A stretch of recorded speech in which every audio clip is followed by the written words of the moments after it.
Happy Sunday, everybody, and peace of Christ to all of you. Please invite your friends and share the link with everyone you can so we can have as many as we can. And please let us have a nice discussion. No bad names, no bad words. Otherwise, we will ban you. Today, our topic is about the prophethood of a prophet Muhammad. All of us, we knew that the prophet Muhammad is an amazing prophet.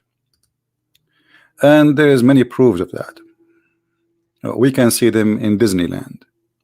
Actually, wherever you go, you can see a proof of a prophet Muhammad. As an example, the only religion who have a death warrant against Mickey Mouse is Islam. And that is really a clear proof that Muhammad, he came with something new. I mean, totally new. Something out of the box. My Skype is open. And we would like to invite Muslims to call us. Maybe they can show us any of those proofs that Muhammad he have as a prophet. And we are going to ignore what the Muslim says about Mickey Mouse is an enemy for Allah and he is wanted. And we are going to forget all the stupid things we heard in many years. I want a Muslim to call me and show me something smart. Something can be coming from someone called God. You know, when somebody pray for someone, he call him God. So God is almighty, and almighty is almighty in everything. Intelligence, ability, ethic. He is superior in everything. But the more I read about the one they call him Allah, the more I see totally the opposite. I see stupidity, I see madness, I see fictions, I see Disneyland. Yeah, actually I saw Mr. Qasim, he was saying that if we don't have heart or ribs, then the man he will not be able to have a sperm. I mean, look how he tried to explain and cover up the stupidity of the Quran, saying that the woman she have a sperm coming from her ribs. I mean, look how they try. I mean, they knew that this is stupid. If we don't have a heart and ribs, what does have to do with the sperm? Well, if you don't have a head too, that sperm will not come. I mean, what does have to do with this? So when they try to defend, you feel sorry for them. So I would like to see Muslims calling us, and if you win this argument, I will buy you a ticket to Disneyland. All right, voluntarily. So if you are a Muslim, please call us. Any Muslim here in the chat, guys? Why we have only 500 something? Look like Sunday is not a busy day for us.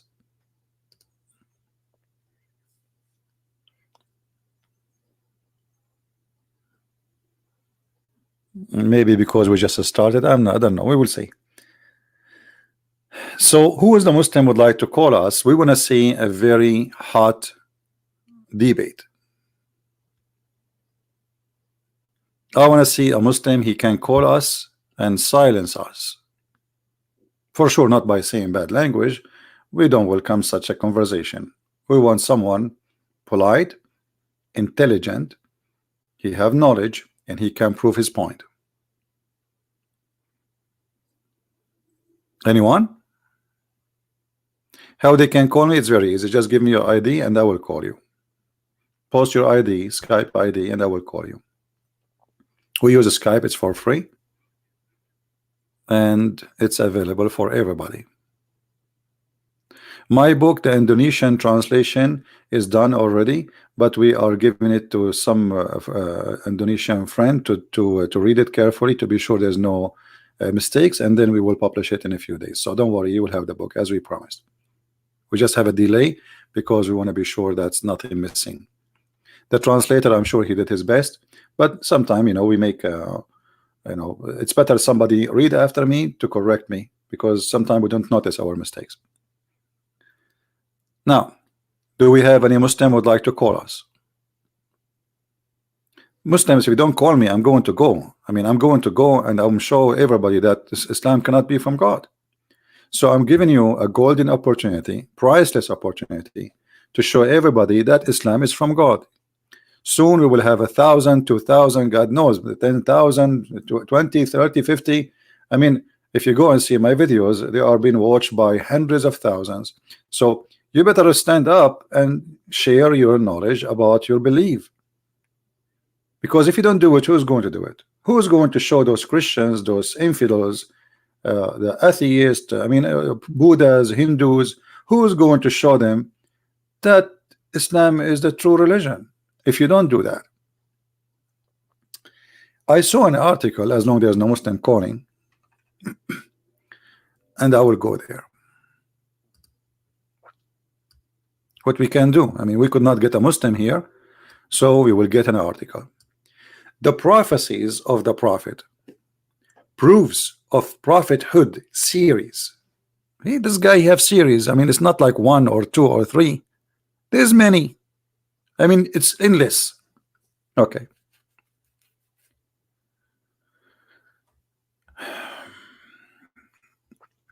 The prophecies of the messenger. And they are quoting for us the Quran, chapter 6, verse number 50. I mean, you want to prove to me that your prophet is a prophet from a chapter it's called the animals? And how this verse is exist in a chapter called the animals?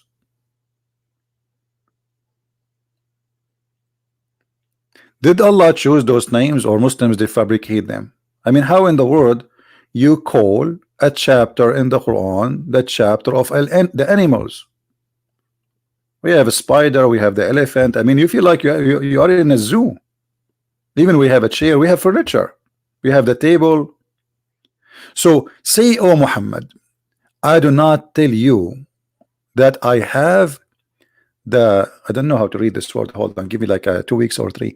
The depositors containing the provision of Allah, nor that I know the unseen, nor I do tell you that I am an angel. I am only tell you what is revealed to me. Muslims, when Allah he revealed anything to Muhammad, I have a challenge. I have a challenge. Who is a Muslim can show me only once Muhammad he received revelation from Allah?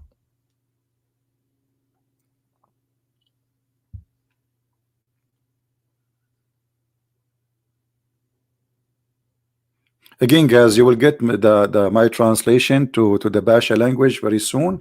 Just have patience. We are reviewing. Like we gave the book to some people to review it to be sure that the translation is done good. Just have patience. You will have it. I promise you. I will never break my promise. I'm not Muhammad. Any Muslim can tell us how Muhammad he received a prophecy. You see, when you call somebody a prophet, that's mean he received a prophecy. How Muhammad received a prophecy? Anyone? Hello? You know, yesterday I received a prophecy, but I'm afraid to share it with you because it's astonishing. Next month, a lot of women they will have their period. Don't tell me, please, how I know that. Please don't tell me. This is, I mean, I just share it with you, and it's given to me. I forgot to tell you too that as we speak now, there's somebody in the bathroom doing. I mean, how I know those things? It's so astonishing. So, what is the prophecies of the Prophet Muhammad? Where we can find the prophecies of the Prophet Muhammad? Who is a Muslim would like to call me live on air and show me his prophecy? Because either we laugh or we will be astonished. Anyone?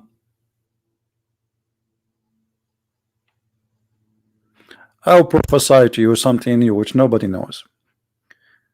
All of you today will drink water. Yeah. Don't tell me how I know that. Please. It's a secret I cannot share. You know, have you ever heard of a prophet? He prophesied about himself. Let us go to the Quran.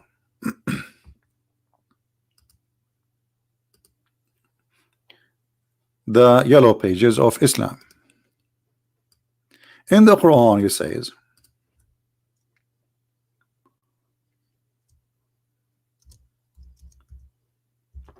all right, chapter 61, verse number 6. Too bad it's not 666. That would be perfect. And when Isa, doesn't say Jesus, by the way, this is a false translation. When Isa, son of Mary, said, O children of Israel, I am a messenger of Allah into you, confirming that which was revealed before me in the Torah, and bring the good tidings of a messenger who cometh after me, who his name is the praised one, which is Ahmad. Translation is not really they translate the name. Okay, now who is the one who said that? Supposedly it's Isa, but no, guess what? It's Muhammad saying that, because we cannot find this in any book in the world.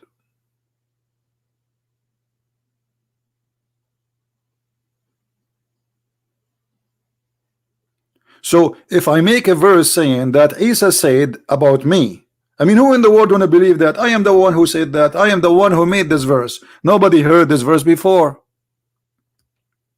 And by the way, your prophet name is Ahmad or Muhammad? If we change the translator, you will see how Muslims, they try always to hide the truth.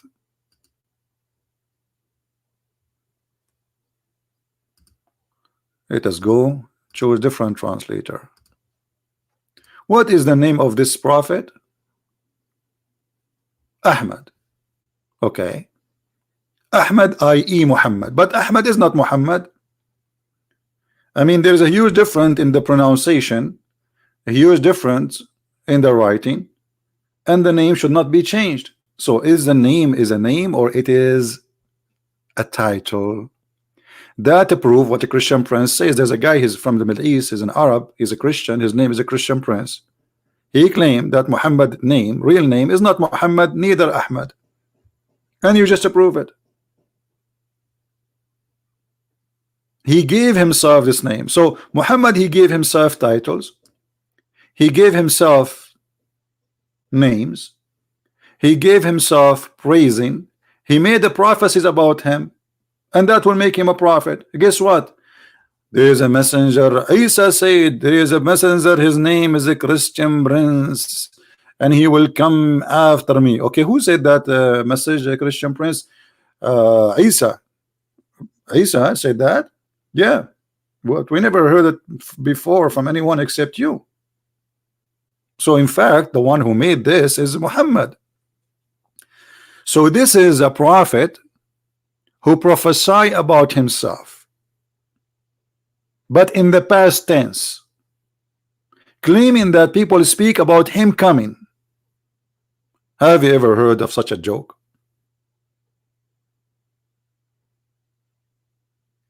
Do we have any Muslim would like to call us?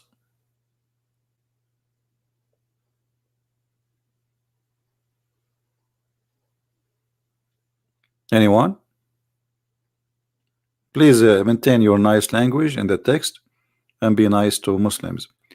Do we have any Muslim would like to call us? Who is a proud Muslim, happy Muslim? I take this one, happy Muslim. I never saw one. They are always angry, shouting.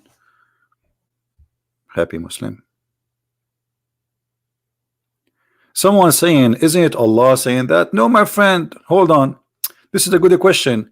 One of you saying, isn't it Allah saying that? My friend, no, because we did not see Allah, we did not heard Allah. This is the one is talking is Muhammad.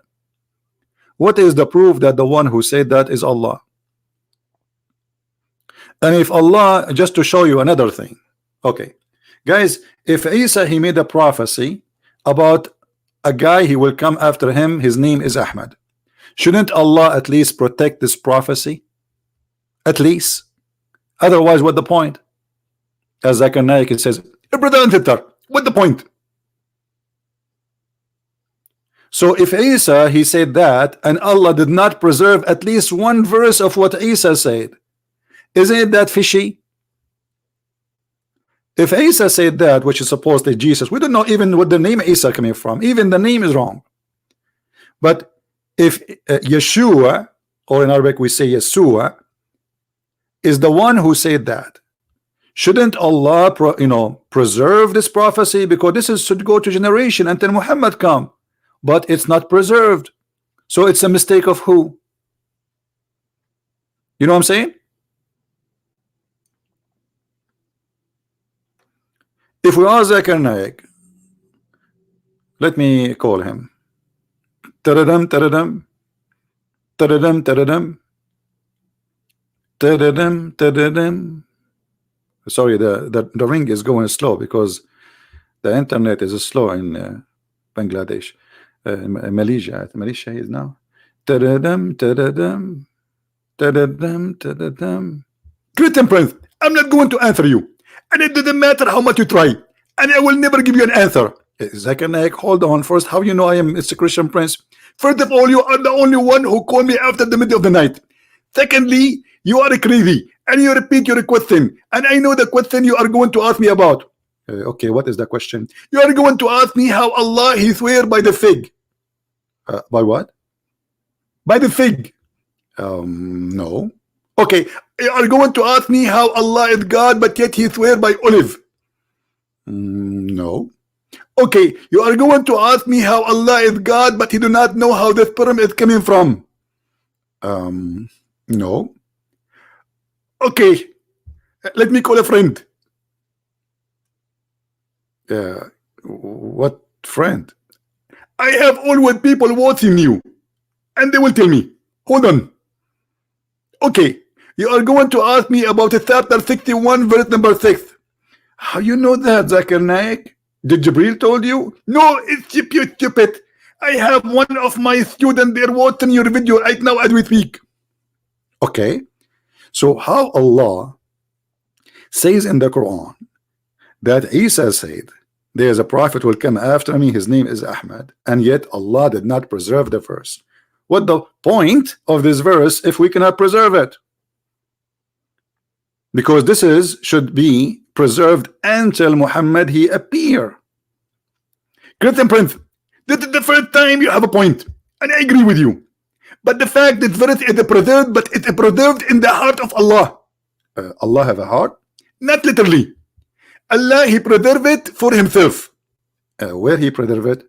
He preserve it. He have like a tablet. But the Quran says that only the Quran is preserved in the tablet, not the Bible. This is true, but I believe that Allah he preserved it somewhere, and he did not tell us. This is God. This is religion. Zakir Naik.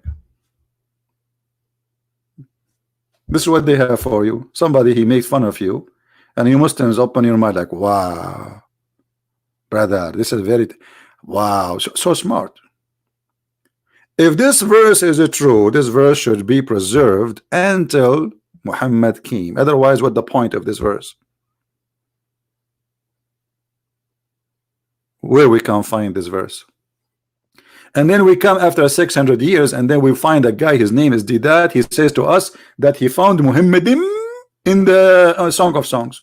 Like Abdul, the verse here it says that the one who said that about Ahmad, not Muhammadim, first, and secondly, it should be in the New Testament, not in the Old Testament.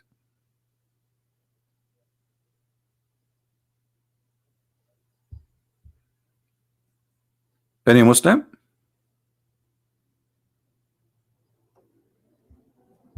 Who is a Muslim would like to give us a call? Mayday, mayday.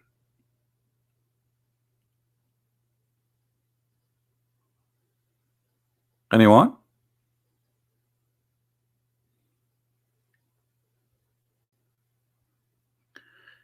So we have a guy who claimed that somebody speak about him, and that somebody, his name is Isa, and we do not know who is Isa. And then we study who is Isa. We found that Isa is the nephew of Moses.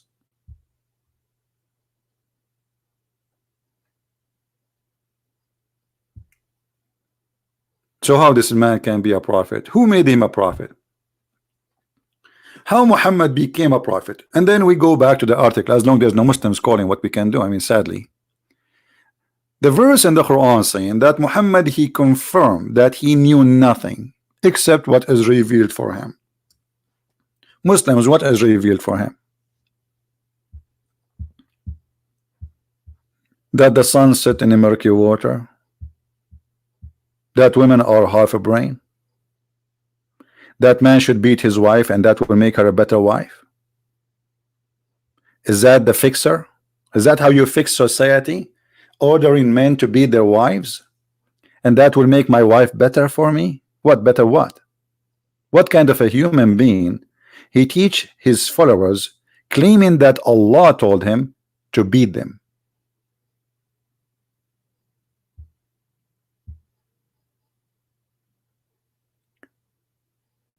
What will happen if we beat our wife?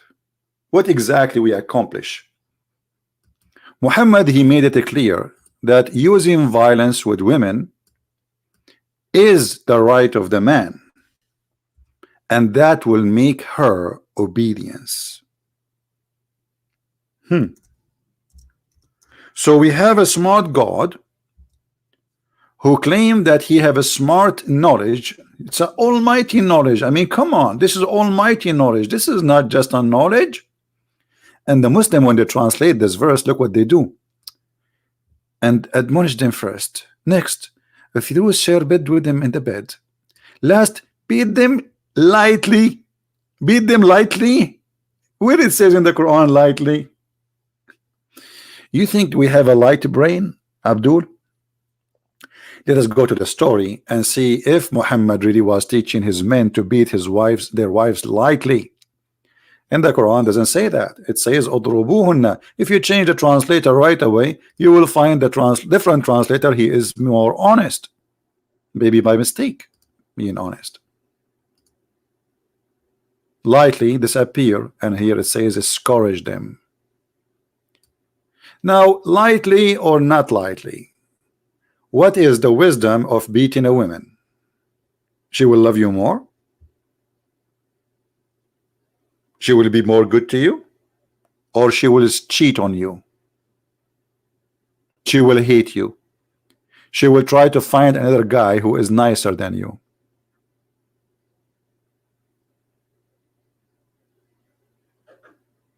What is the wisdom of me beating my wife to force her to do things for me? What is the accomplishment? And if they obey you, which means all of this is to make them obey. If they obey you, then seek nothing against them. So the whole purpose of this is to make the women obedience or obedient by violence, by beating them.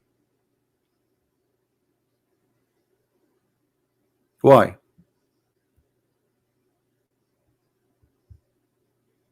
Any Muslim want to tell us what is the logic of this? What is the intelligence in this? You beat your wife, she will cheat on you. She will find another husband. She will leave you. She will hate you. And that is a proof that you are a coward. You could not find a man to fight with him, so you beat a woman. Out of the house, you are a chicken. Inside the house, you are a lion.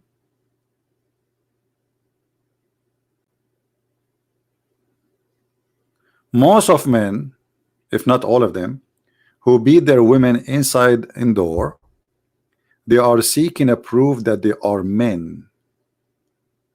They have mental problem. And Muhammad is teaching us to be mental people. Imagine how harmful it is that you are a child and you are watching your dad beating your mom. it is something you will is going to stay in your memory for the rest of your life. How many of you Muslims really enjoy watching your dad beating your mother?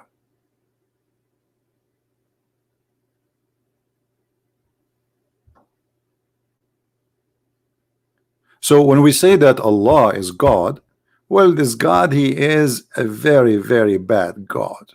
This is satanic teaching.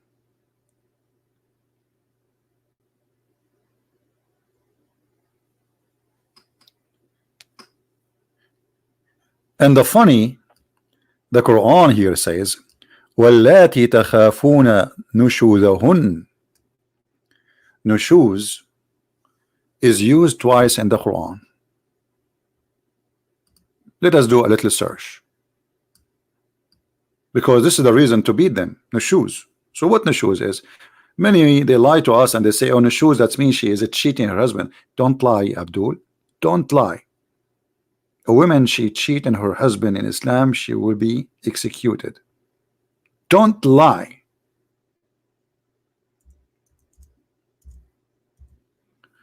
As you see, there's two verses in the Quran speaking about nushuz. When the man he do nushuz, it's okay in Islam.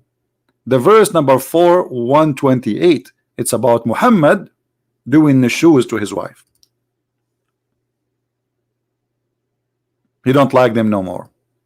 His wife Sauda, she became old and heavy, and Muhammad, he stopped sleeping with her, and rumor spread, he in purpose he spread it to tell her, I'm thinking about divorcing you. So then Aisha, she convinced the women, listen, he will divorce you, what about you give your day for me, because that will make Aisha make more money.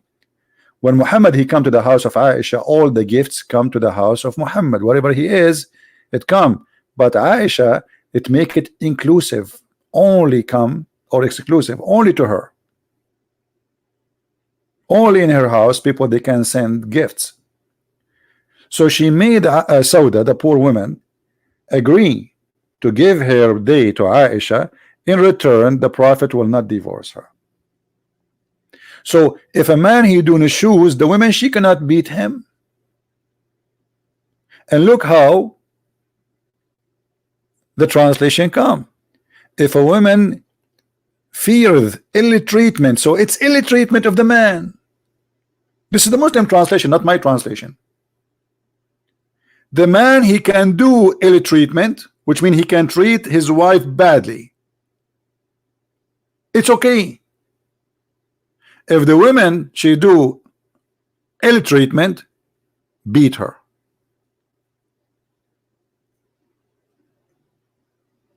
The same chapter, the same Quran, and your translation.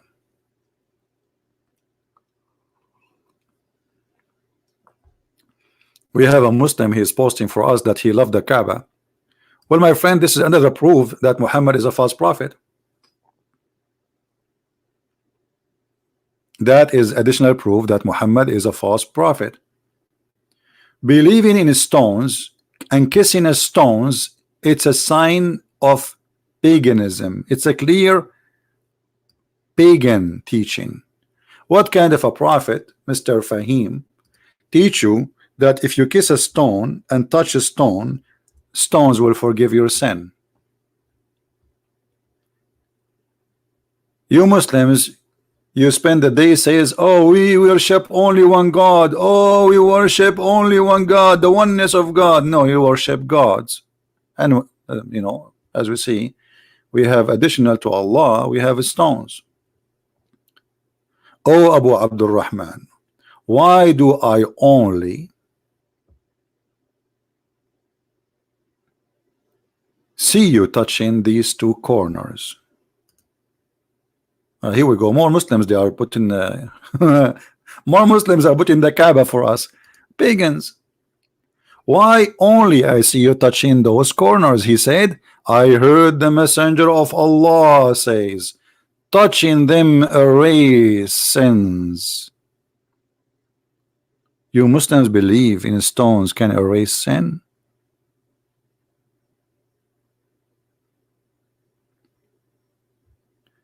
Well, Mr. Fahim, we don't worship a cross, and Jesus never says to anyone to kiss a cross. But you're a prophet, he kissed a stone. At least the cross is where Jesus he died on the cross, symbolic for his sacrifice. But Christians don't worship crosses. You Muslims believe that those stones are living stones, and actually there's a hadith where Muhammad he says that the black stone is the right hand of Allah. And not only that, Muhammad he claimed that the black stone is going to speak,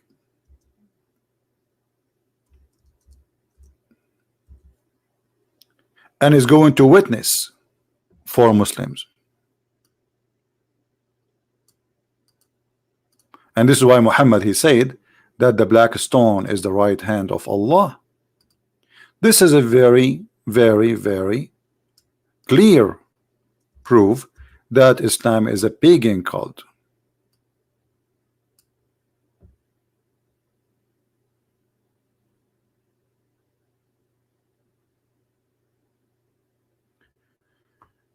The Messenger of Allah said about the black stone, by Allah, Allah will raise it on the day of resurrection with two eyes, by which it sees, and tongue that it speaks. Interesting. And yet they say to us that Islam is not a pagan cult. We have a black stone, just to make it more clear for those who they are reading to understand what's happening here. You know, I cannot resist use my ability and skills of art. As you know, I'm very artistic, and I won many prizes when it's come to drawing things on the black stone. So according to your prophet, the black stone is going to have two eyes. Ooh, how zigzag. Ooh, look at this.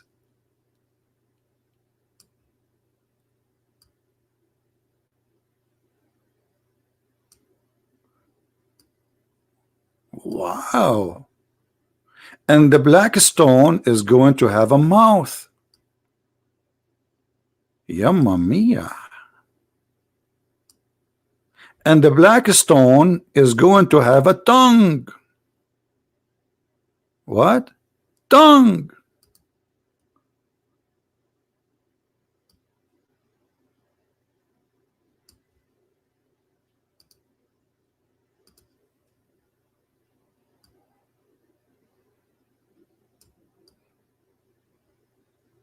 This is what your prophet he just said, and I challenge you to say I'm lying.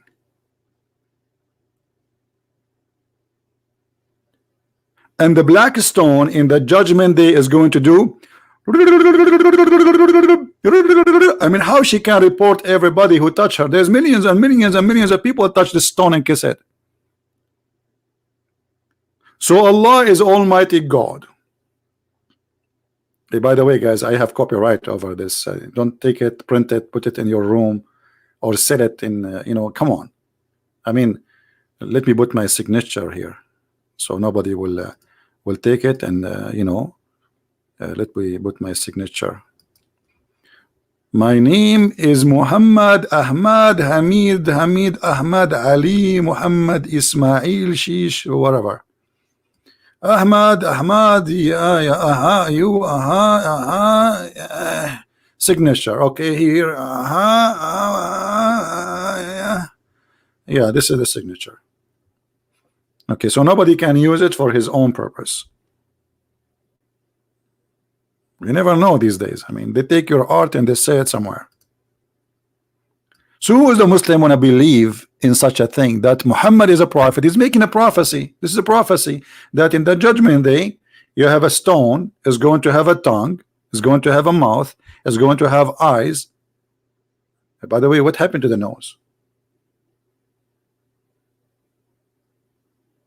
Muhammad did not mention the nose.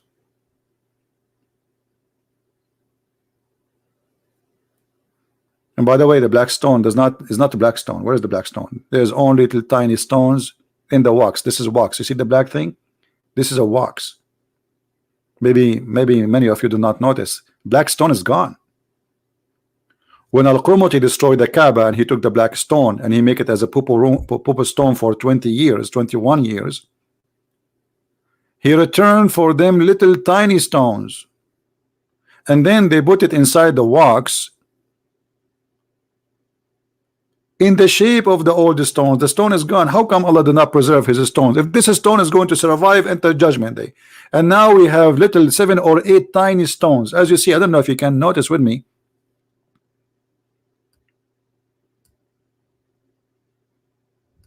If we go here,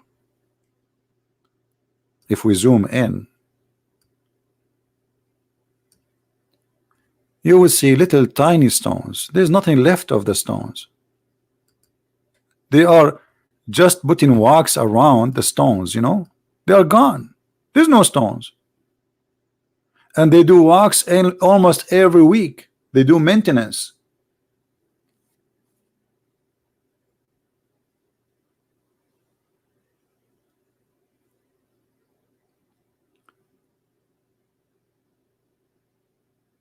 So obviously Islam is a pagan cult, teach fictions and Disneyland stories.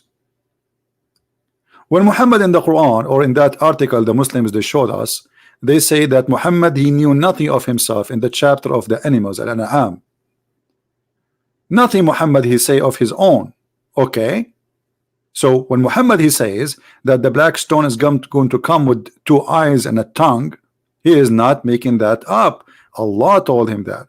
Now you tell me how Allah he says such a stupid thing. Anyone?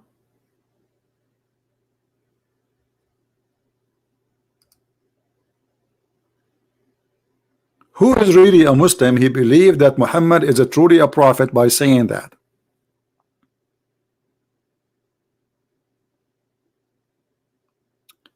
Fahim, he says, when the Christian pray to naked Jesus, my friend, that's stupid of you to say. First of all, there's no naked Jesus right now in the sky, and you are being an idiot. And if somebody making a cross have a naked man in it, that's his fault. That's not the fault of Jesus. Because first of all, this is not Jesus, and Jesus right now is alive, and Jesus never said to them to do that. We are talking about a prophet teaching. You are talking about what people do, and that will not change the fact that your prophet is a pagan prophet. You are trying here just to insult. You want to insult? No problem.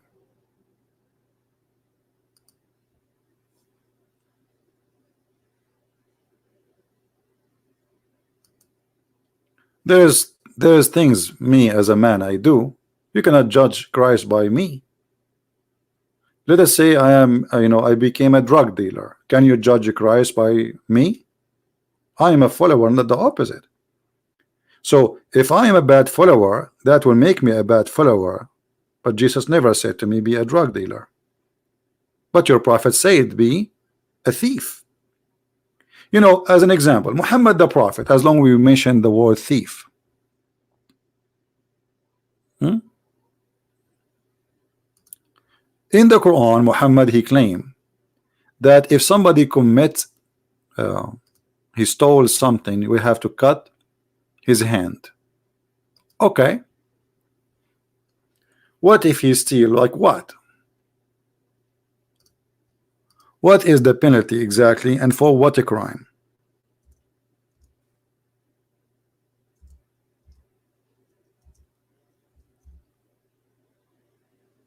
Muhammad said, just this is additional proof that Muhammad is a liar.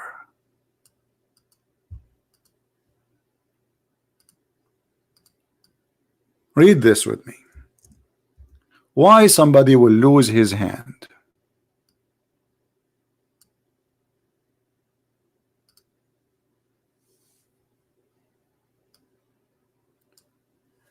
If you steal something equal to 25 cents and more, they will cut your hand. Is that right?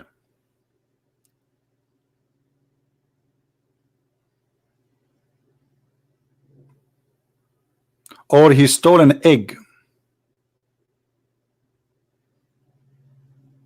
Is that right? So for stealing an egg,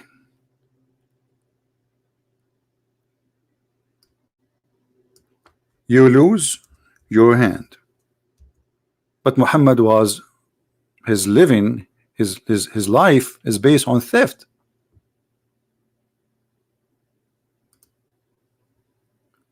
If you steal an egg, they have to cut your hand. What if you are a person who do a robbery? Who is a Muslim want to answer me about that? As you see, your prophet saying, if you steal an egg, if you steal 25 cents, we cut your hand. What if somebody he do a robbery? What is the punishment? Who is a Muslim want to answer me?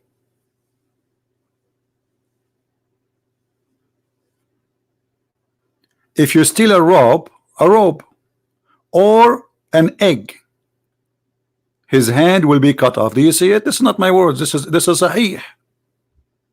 This is Sahih. This is not Christian Prince saying that. Is that accurate, Muslims? So if somebody he stole an egg, we cut his hand. Question: if somebody did a robbery, what is the penalty?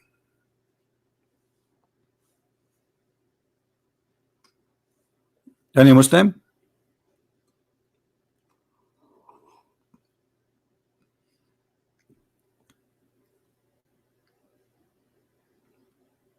Hello? We have 1,200 only. Where is everybody? They went to Disneyland or what?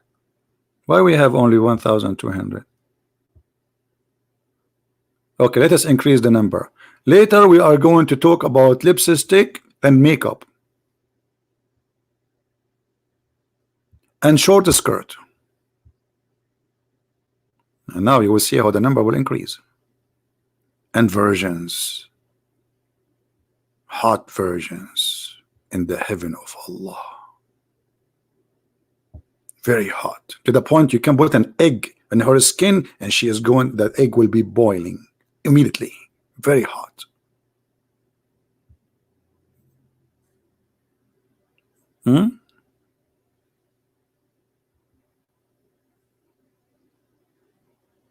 Any Muslim? What is the punishment of somebody he did robbery? As you see, if somebody stole an egg, we cut his hand. Remember Muhammad in the article, the Muslim, they quote for us a verse saying, anything Muhammad he know nothing. Anything he say, it is from Allah. Right? So this is what Allah told him. How Allah told him? He sent him a guy, his name is Jibril. He squeezed him 3 times. And Muhammad never said to this man who is a stranger, stop touching me, which I find it very weird. I mean, a man, the angel, he came to him as a man, not in the look of an angel with like wings. No, he come to him as a man and he started squeezing him. Shouldn't Muhammad says, why you are touching me? Shouldn't he push him away? No, Muhammad, he like it. And this is how the prophet became a prophet, by squeezing him. And this is why I'm still not married. What if I get married and my wife squeezes me for some reason? Like I swallow something and she wanna get it out from my mouth, she squeezed me, and then bingo, I became a prophet, and my name, it will be changed from Christian Prince to Muhammad.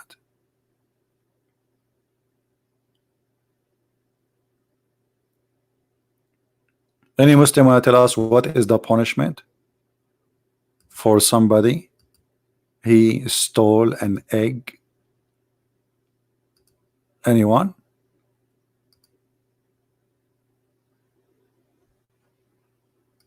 No? Why this is happening? Look, guys, Muhammad, who the one who said, if you steal an egg, we cut your hand. Look what he said. The hand of the one who betrays a trust, and the robber, and the, let me have, I don't know how to say to read this one. Give me a week. Belief rear, belief. Okay, hold on. An Arab guy trying to read English. The belief. Okay, guys, you read it. I will give you time to read it. It's not me who do not know how to read it, but I'm sure you can read it. You know, I will let it read it by yourself. It is not to be cut off. So a guy, he steal an egg, we cut his hand, and a robber, we don't cut his hand. Have you ever heard of a madness? Somebody help me reading this word. He says it is Bill Fear Beer. Bill Fear hold on, hold on. Billy Clinton. Okay, let's just let it go. So if I steal an egg, you cut my hand. But if I betray a trust, so somebody like betray the Muslim nations, somebody, he's a robber. You know what robber mean? That he go to the bank and he take millions. So the guy who do rob and steal millions, we will not get his hand. But if he steal an egg, brother, we cut his hand.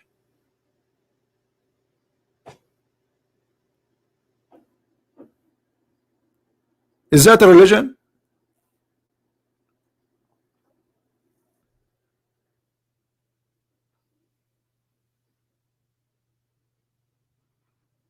Somebody's asking me, is salvation granted in Islam? For sure it's granted. Don't you see? I mean, how smart this religion is.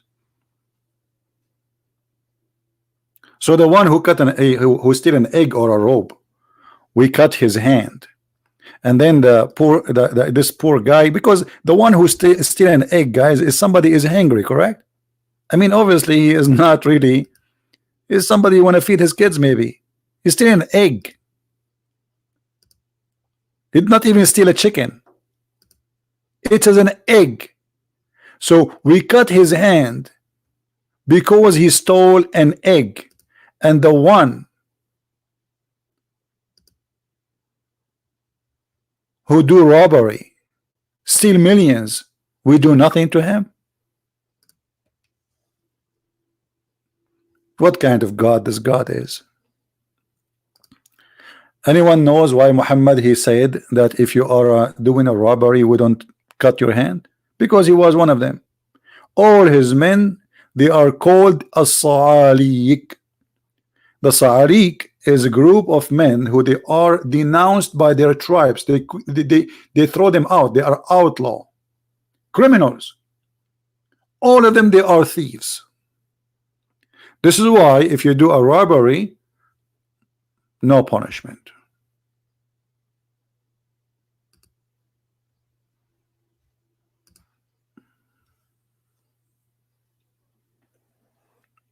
Do we have any Muslim?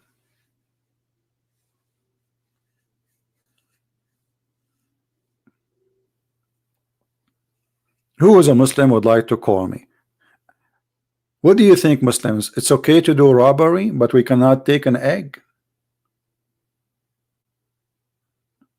Is that the religion of peace and ethic? The one who steal from the government, because this is what it says here, or steal it from a business, like you work for, you hire a Muslim to work for you, according to this verse here, the teaching of Muhammad, and he takes some money from the box, the cashier machine, there's no punishment. Read it. It's not me who's saying that. This is the Muslim translation, this is the Muslim publishing, and this is Muhammad is talking, and this is the hadith number, and it is sahih, which means very authentic.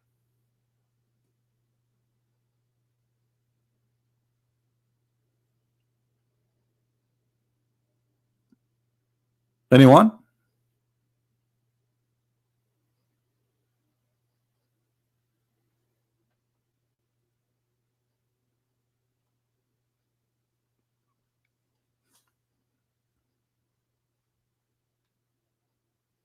What happened?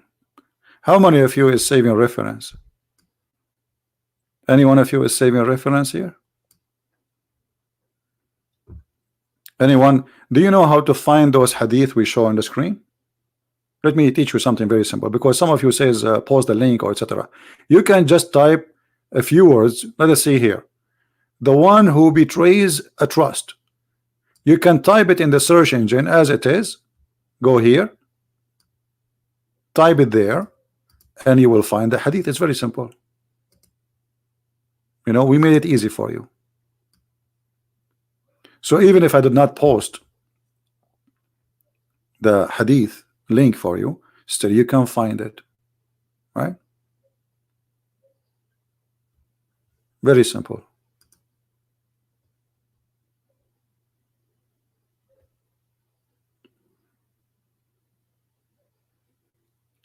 And you can use Prophet Google, peace upon him, because he's better than Muhammad and Jibril and Allah together.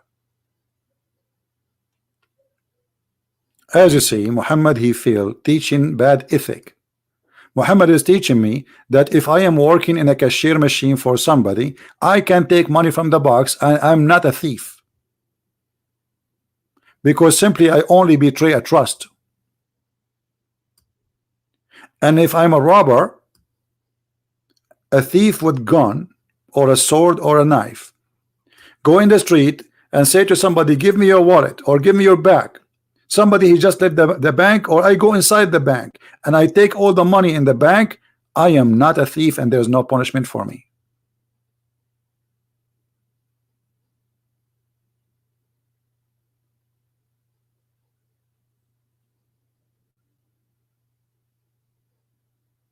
Anyone? Now we have to remember Muhammad the Prophet, he come with amazing rules. Like we showed you how he teach Muslims to beat their wives, but maybe we did not show you that the Muslims, they say that beating is lightly to the point you can make your wife's skin greener than her clothes. Do you see how light the beating is? I mean, all of this is a good ethic. A woman, she came to Aisha and she said to her, and this is Sahih al-Bukhari, as you see, very authentic. And Aisha, she witnessed that nobody have a bad life as much as a Muslim woman. Aisha, she said, I have not seen any women suffering as much as a believing woman. Why Aisha saying that? Why Muslim women suffering more than all women in the world? And who is the one saying that? Is that the woman she worked for a Christian prince?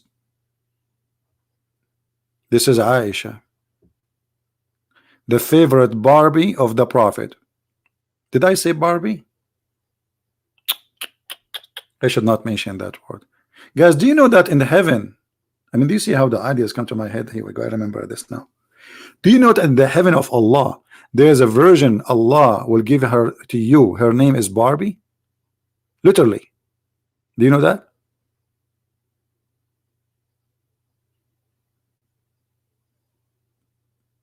Like what? Like what? What? Yes, brother.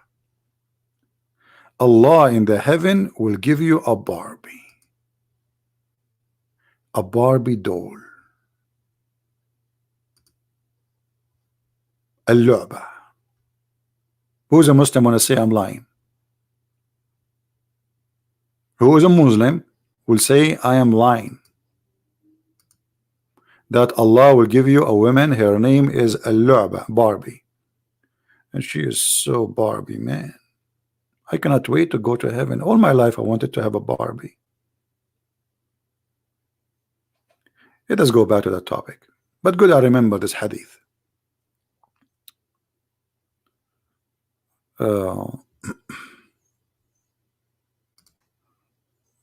Where we can find this hadith? This is a good question. Here we go. This is the book. It's called البحور الزاخرة في علوم الآخرة volume number 2. Which page? Page number 234. And this exists in many books anyway. It says, Ibn Mas'ud said, إن في الجنة حوراء يقال لها اللعبة. If. In the heaven, there is a حوراء, a whore woman. Yummy. It's called اللعبة, the Barbie. All the whore of heaven, they will be amazed with her. So she is one of the whore, but she is different. She is the Barbie one. And they hit their hands over her shoulder, which means the Barbie shoulder. And they say to her, bless you, Barbie. If the Muslims knew about you, they will work hard to come here. And then between her eyes is written, من كان يبتغي أن يكون له مثلي فليعمل برضا ربي. If. Between her two eyes it says, the one who wished to have one like me, he have to obey my God. And this is the proof that Muhammad is a prophet. This is prophecy. The prophet who promised us Barbies. There's a song, it's called I'm a Barbie something. I heard it once.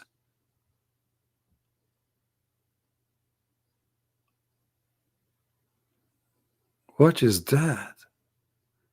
I'm truly convinced. Truly.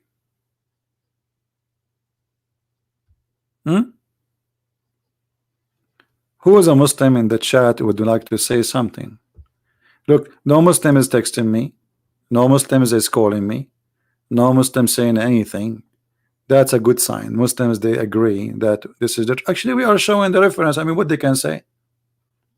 What they can say.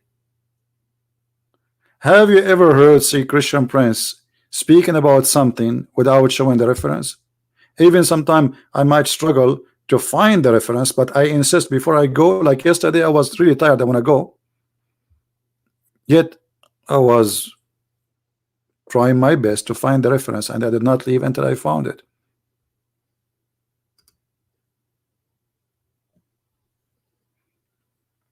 Any Muslim would like to tell us something useful? I'm really convinced that Muhammad is a prophet of God, the only God who promised us Barbies. Now let us be honest. How many of you men here like to have Barbie?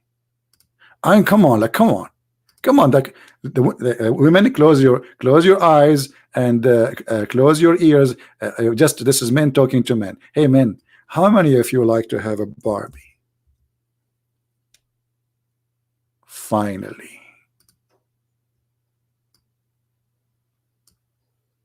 we will get a Barbie. Mean. And yes, she will be very white. This is not very white, by the way. She's blonde. Muhammad, he said they will be very white to the point you can see through their bones.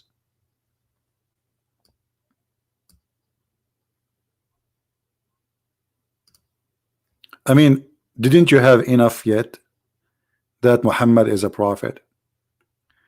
Somebody is asking about what? Ishmael, hold on. Where is the post your question again? You know, the text is jumping like crazy here. We have 1,200, 300 people. What was your question about Ishmael, my friend? Type it again so I can see it.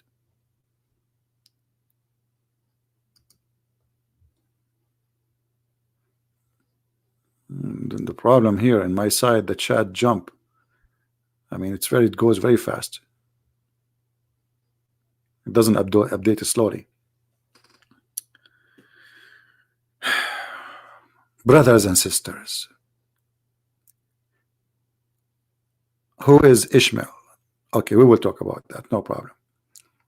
Don't you like to have a Barbie?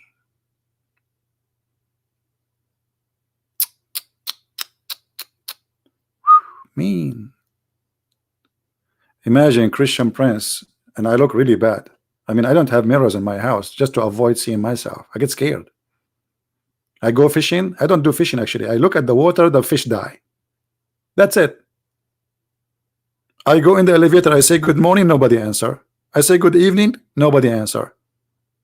People are scared. They think like this is a candy camera program or something. So finally, me, the poor me, I will have a Barbie if I convert to Islam.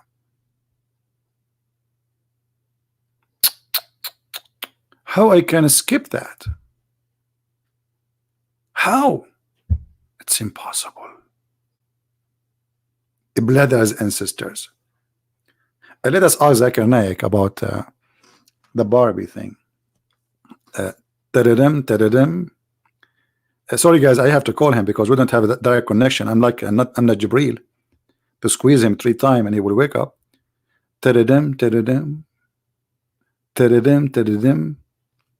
Christian Prince, I told you to leave me alone, and I'm not going to answer you.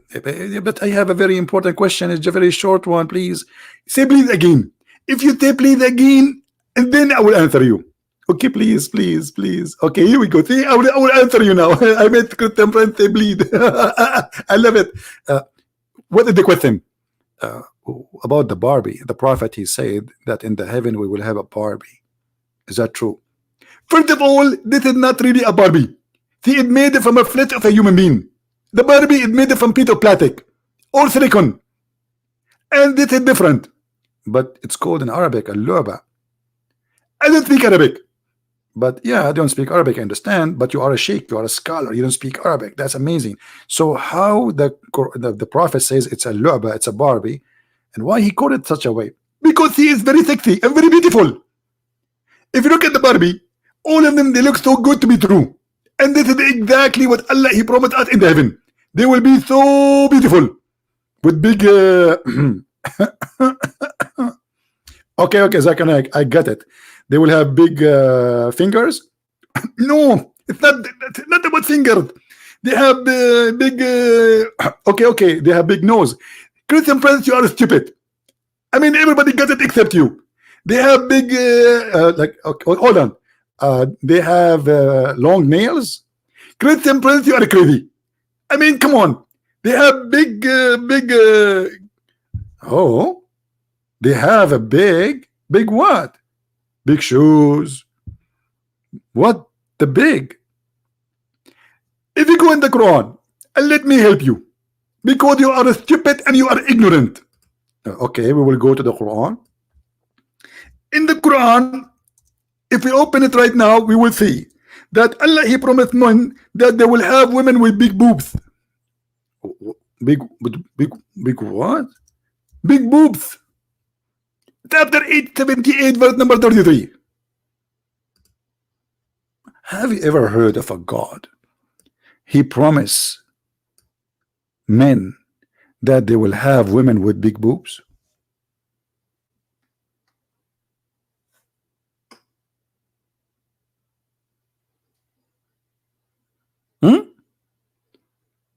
This is what makes Muhammad a prophet.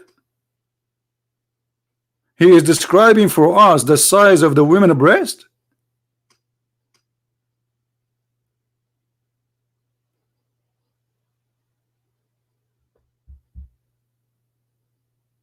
What if we like them small?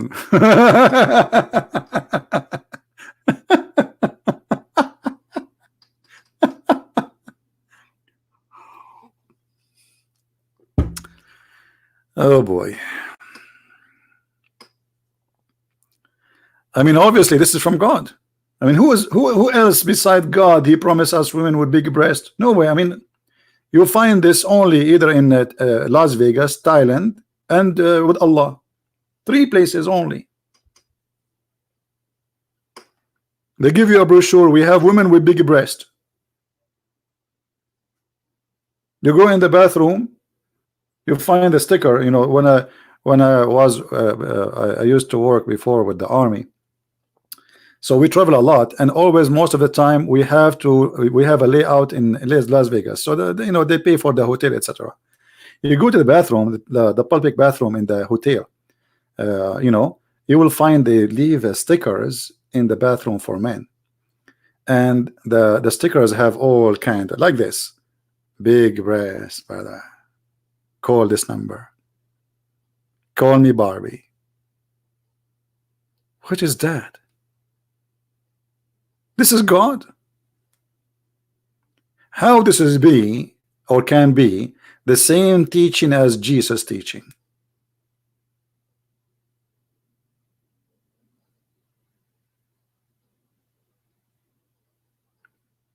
Anyone? Abdullah, he said he wanna call me. Where is Mr. Abdullah? He's a free to him. He's more than welcome to call me. Where is Abdullah? Who is a Muslim would like to call us? Please give us your ID in Skype, and I will be happy to call you. Any Muslim?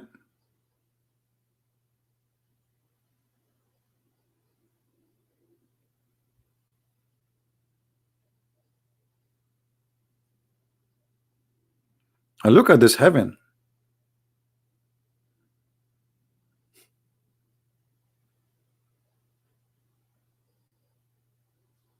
Who is a Muslim, is proud to be a Muslim, would like to give us a call?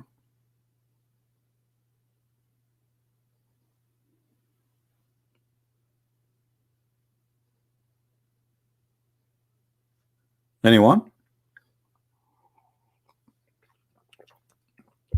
Where is all the ustads of Indonesia? Ustad.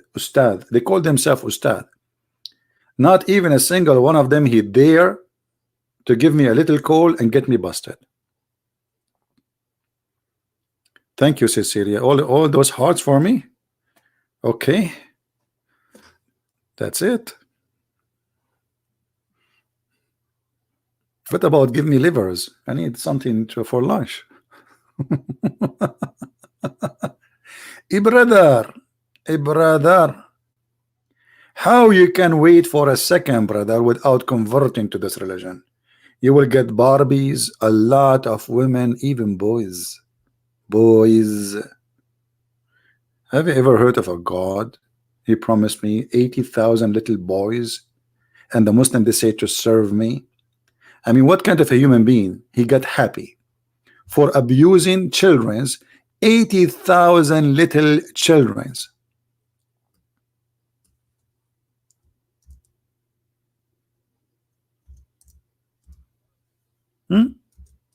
What is the happiness in that?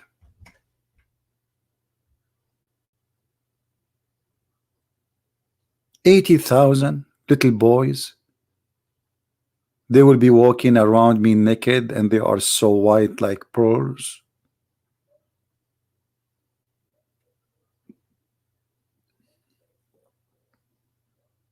This is God.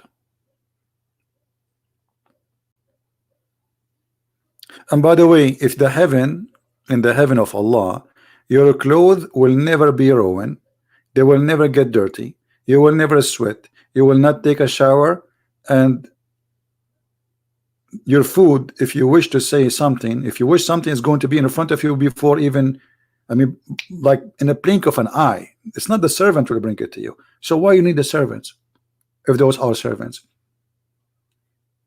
Any Muslim can explain? There is a video, I wish I can play it for you, but for your health security, I do not. The last time I played this video, it was in a church. Literally, people, they fell down in the ground, especially with my comment about the video.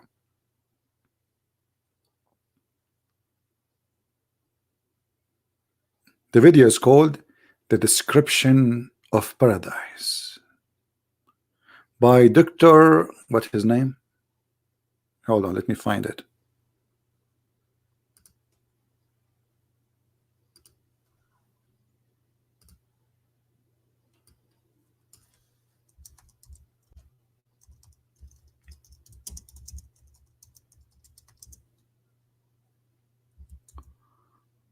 I will try to find it for you because there's tons of them. Here we go. This one, Dr. Ibrahim Dermilli. You see it here.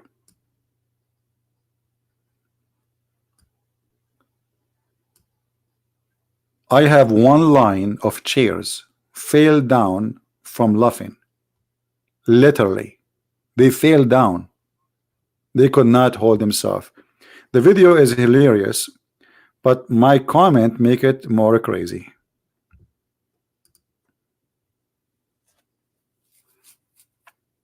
This is why I don't advise you actually to attend any of my seminars in person, because you might have a heart attack. People, they were sweating. People cannot breathe. People, they cannot stop laughing. Some people, they have to leave. They cannot take it no more. But if you watch the video alone, maybe you will not notice how stupid it is.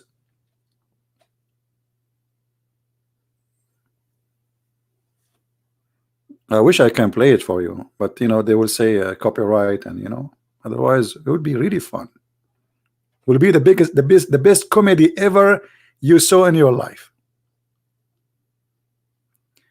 You want to attend my seminar? Well, I'm not doing any seminar no more because it's cost a lot, traveling, etc. I mean, if I am invited, I will go, depend, and I prefer to go to poor countries, not really to, you know, I love being with the poor people. I don't know why, don't ask me. So if I'm invited to those places, I will go. Last time I did a seminar, it was in Texas, very big, huge church. It was very good actually, but I don't really enjoy. I don't know how to explain to you. Do we have any Abdul?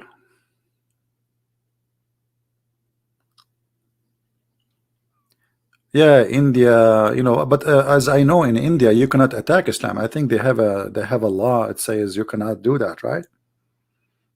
They criminalize the one who insult the Prophet.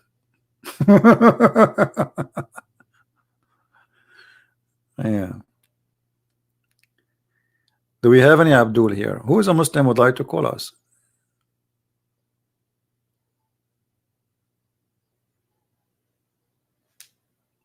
Anyone?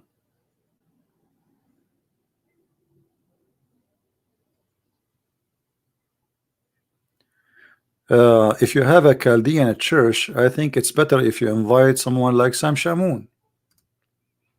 Sam Shamoun, he speak the language. You don't even need to speak English, and he would do a very good job.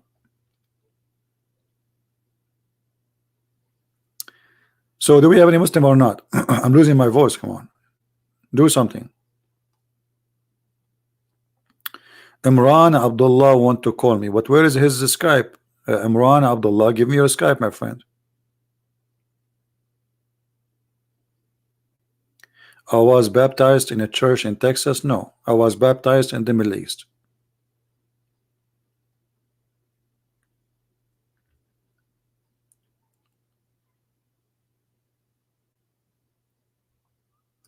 Where is Mr. Abdullah ID? Imran, are you there? Give me your ID, please, so I can call you. Yeah, but he have to give me his Skype ID, guys. How I can call?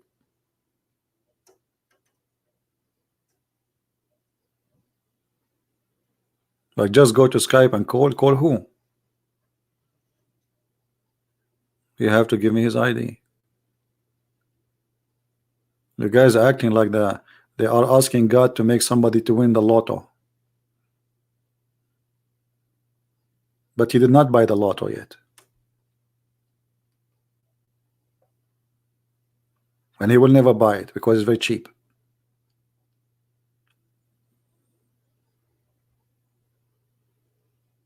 His Skype ID is Imran Abdullah. Let me try to find it if this is true. Okay. Somebody posting Imran Abdullah. I found Abdullah Imran. Is that the one? And I found Abdullah Abu Imran. Okay, let us say hi. If him, he will answer. I send you a hi, Mr. Abdullah Amram. Please answer.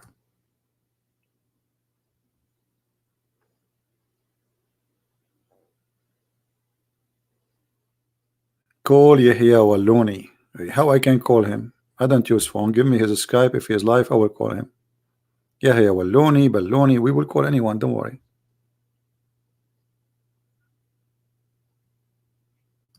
We are willing to call all the Balloni in the world. Anyone? And the one who call us, we will give him cookies. Cookies made in the heaven of Allah. By the way, did you hear about the story of the spider? The spider which saved the Prophet? This guy, Abdullah, he did not answer me, my friend. Obviously, the name is wrong. This is a fake Abdullah. There is a story the Muslim they spread around that a spider, when the Prophet he went inside the cave, the spider he made a web to save the Prophet. True story, brother. Very true story. So when the infidels they chased the Prophet, they went inside the cave and they saw a lot of a spider web. They said there's no way he was here. Guess what? This story is not exist. And here we go, I'm here. Who is the Muslim? Want to show me where you Muslim got this story from? The spider story, which is posted in every Muslim website and in every Muslim video. Where we can find this story?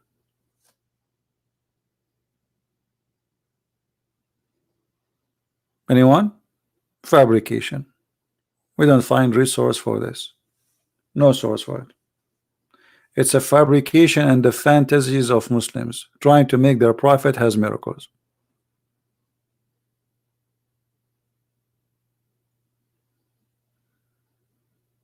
Anyone want to prove me wrong? It's a challenge.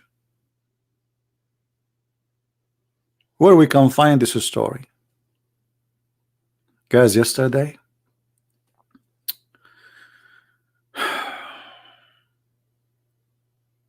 I don't know if I should tell you this story because it's very touching. I went to my garage and I wanted to grab a tool for the garden, and a spider started talking to me, and he was start singing a song for me, inspired by the Quran, which is saying, backbone, backbone, what you gonna do? What you gonna do when I come for you? Backbone, backbone. And I said, hey spider, how you know about the backbone? He said, it's amazing science. Only Allah, he knew that the sperm of the man is coming from the backbone. I was like, what? How you know? Even spiders they knew about. And he said to me, Christian, don't you know that my name is in the Quran and there's a chapter with my name? Hey, by the Muslims, why there's a chapter in the Quran it's called spider? Al-Ankabut. How are you, Muhammad Qasim? Look, Muhammad Qasim is here. He's here. What happened to Muhammad? Let us call Muhammad Qasim. Muhammad Qasim, are you online, my friend? We like to hear your opinion. At least one Muslim today speak to us. You are online. I can see you.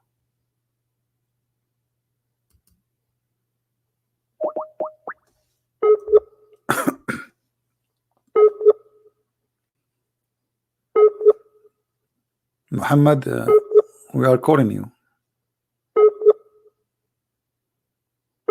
Hey, hold on. I cannot come. It's working now.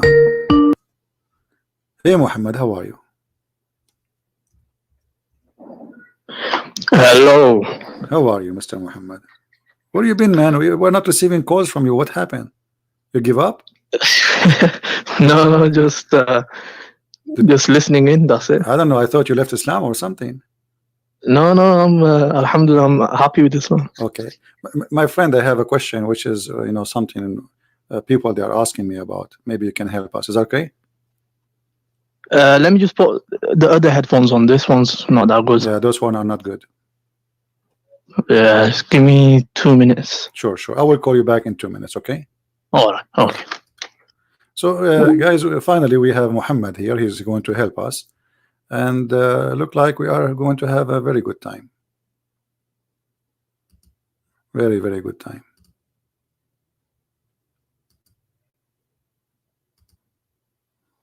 All right.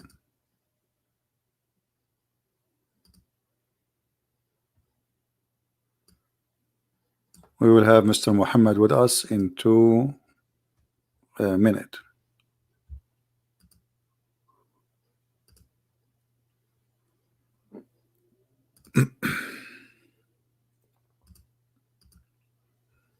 How many here we have now? We have 1,300. I mean, today is slow. I don't know why. What is that? Why it's slow? Huh?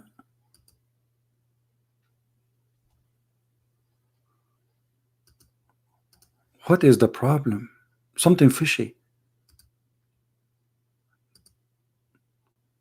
Maybe Jibril in town delivering messages to everybody.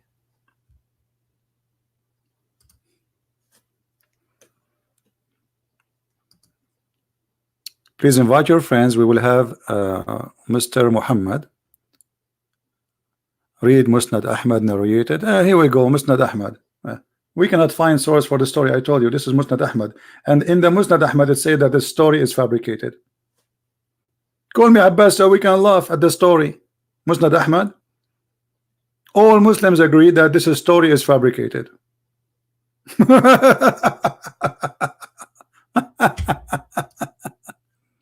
Musnad Ahmad. I feel sorry for you, Abbas. I know that they will go and search and they will quote for me Musnad Ahmad. And look here, if as long Muslim proper he is saying Musnad Ahmad, that's mean he cannot deny Musnad Ahmad no more. Be my witness. Let me put the text of because this is an opportunity actually. He quote for us from Musnad Ahmad. So later when we show you what Musnad Ahmad said, you don't say I don't agree with Musnad Ahmad.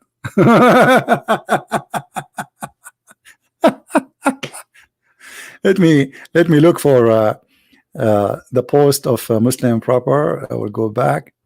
I will put it in the screen so people will remember that for some time. Here we go. The Arabian Prophet. Tid Musnad Tid. Okay, Tid. Separate net. Musnad Ahmad 3251. It is narrated by Ibn Abbas, a story of the spider. There is yours evidence.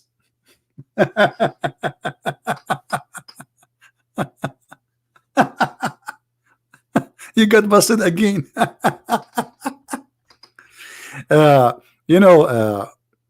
Muslim proper, after I finish with Muhammad, I will call you. Get ready so we can laugh together. You promise? You promise to open the hadith and read it for us? Oh boy. Are you ready, Mr. Muhammad?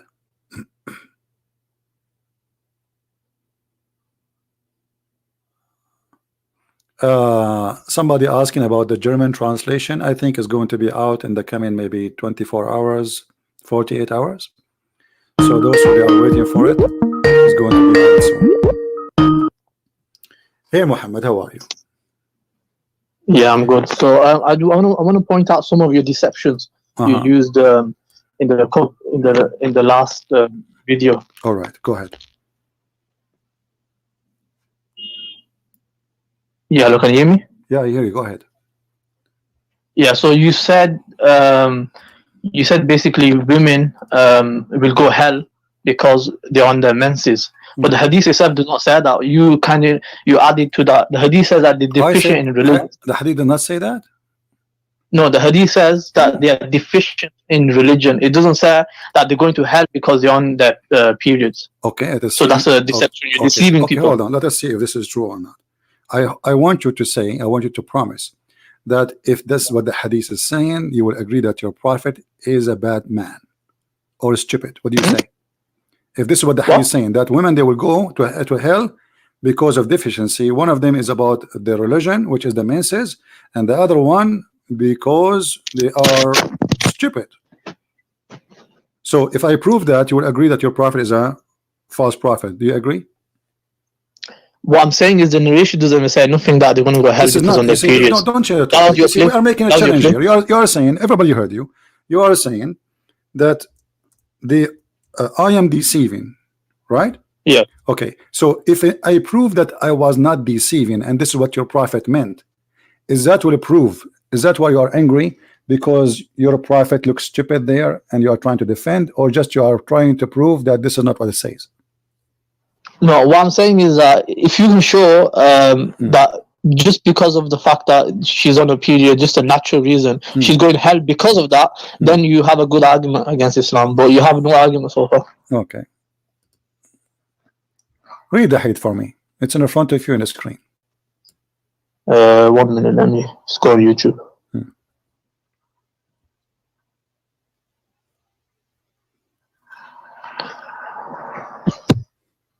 So it says, I do not see more defective in respect of reason and religion than the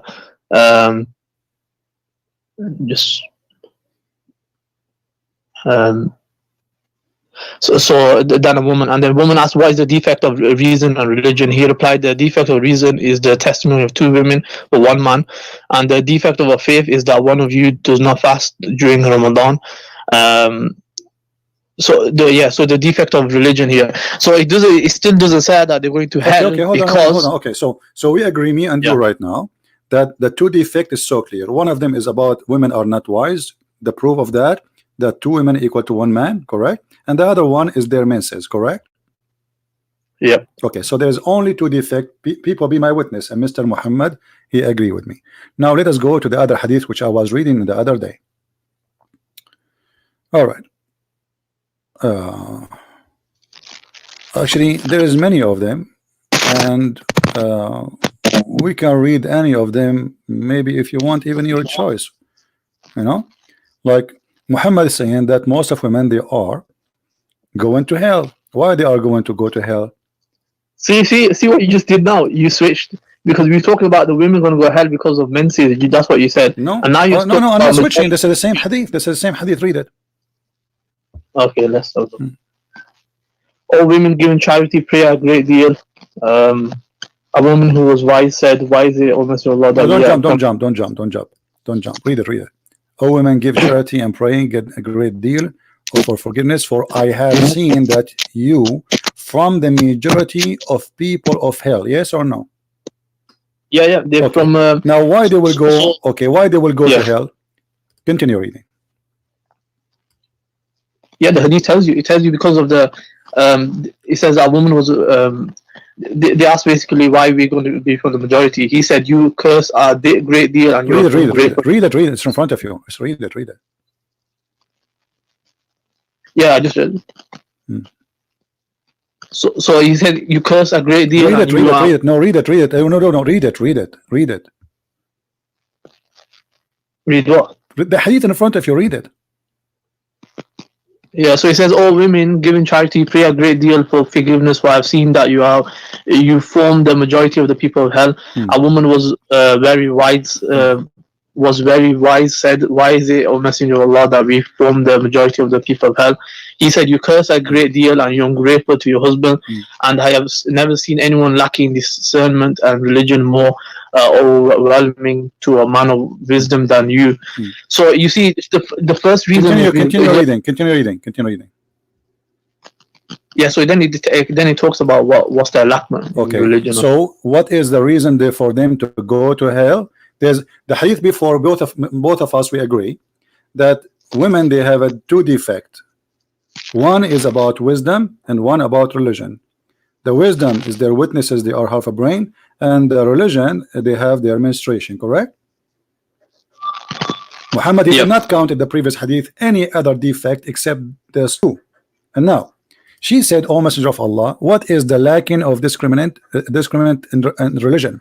He said, the lack of wisdom or deficiency in the brain, in the fact that testimony of two women equal to the testimony of one man. This is the lack of reason. And the Yeah. women spend several nights when she does not pray. Why? Because she have her menstruation, correct? Yep. Okay, so the woman, she said, what is the reasoning? Reasoning for what? To go to hell. No, no, no. So she asked the Okay. reasoning, and then Let the us Prophet read this told her, one. This one will help us better. Read this one. Here, Muhammad, he said here, I have seen none lacking in common sense and fearing in religion. This is the Muslim translation, right? What Yes, is the it's Muslim reason? What? translation. Okay, you see, I'm willing to show you all hadith was translated by Muslims. All of them, they confirm that the defect, the reason to go to hell, because you have a problem with the problem is your wisdom, deficiency in wisdom, and deficiency in religion. When a woman, she said, why, you know, we are going to go to hell? He said clearly that you have deficiency in spite of your lacking of in wisdom and fear in religion. You are depriving the wisest of men of their intelligence. Upon that, No. the woman, it's in front of me, I'm reading your prophet words. Yeah, you're deceiving again. He says that because they're going to go hell is because. Okay, so what is the cursed reason? Okay, hold on. So what is the reason the women, they will go to hell? If this is not the reason, why Muhammad mentioned it?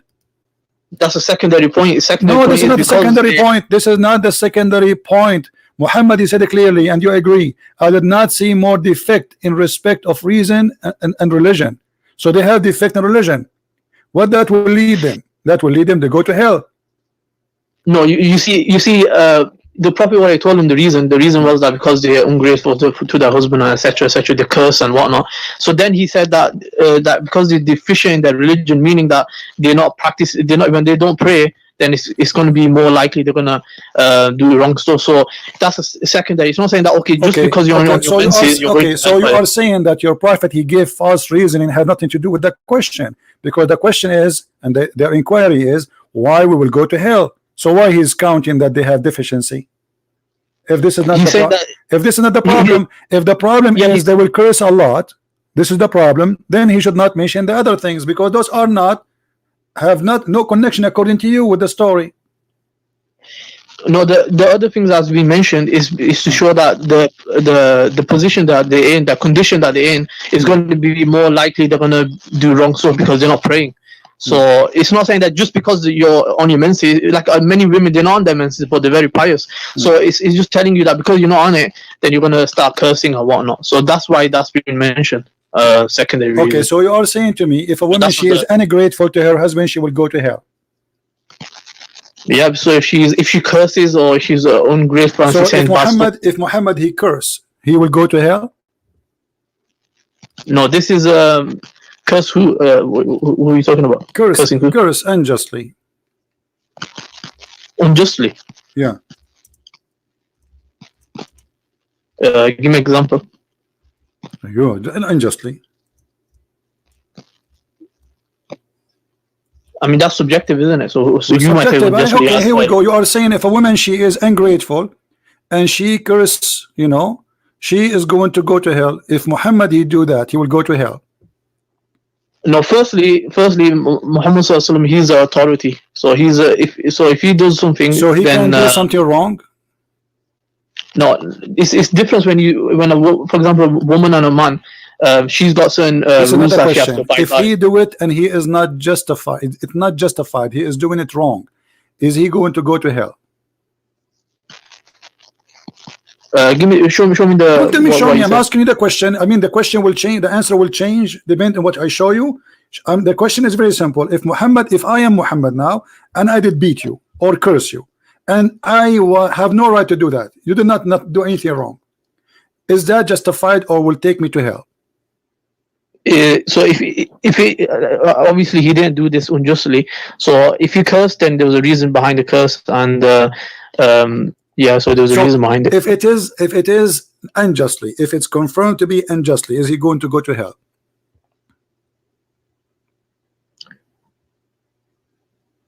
So if it was unjustly, then it was incorrect. Okay, what does that mean? He will go to hell. Um,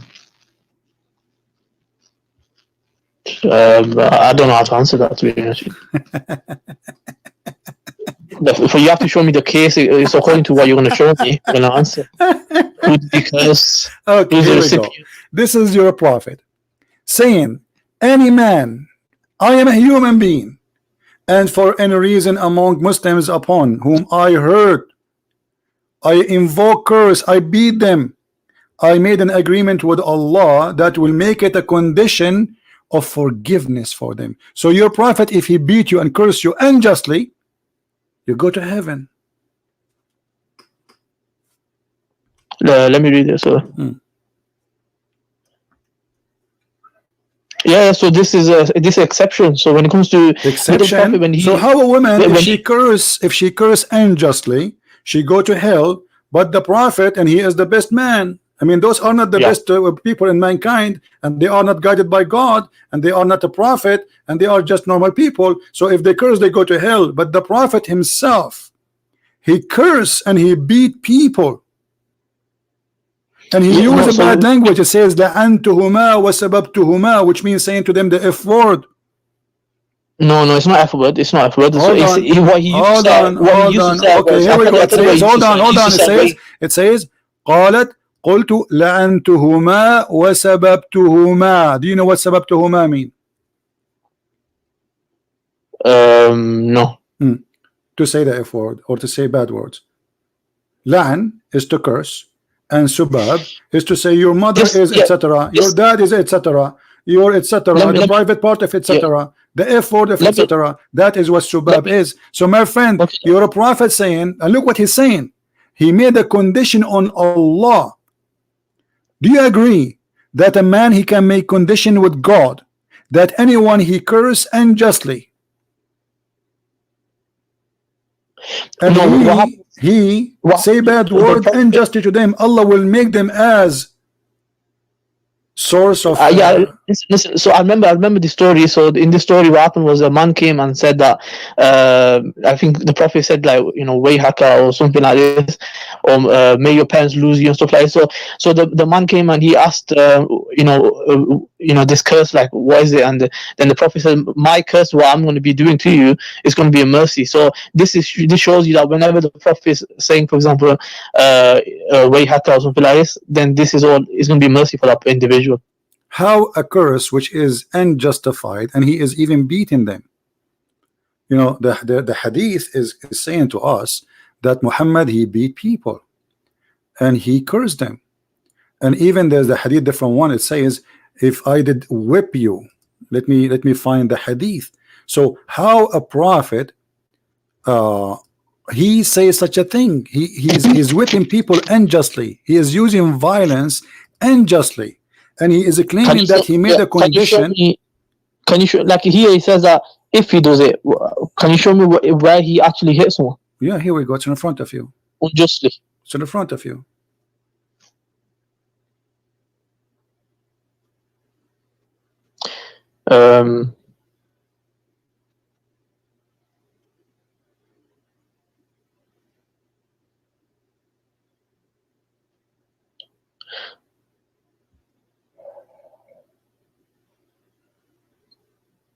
He doesn't say that he whipped.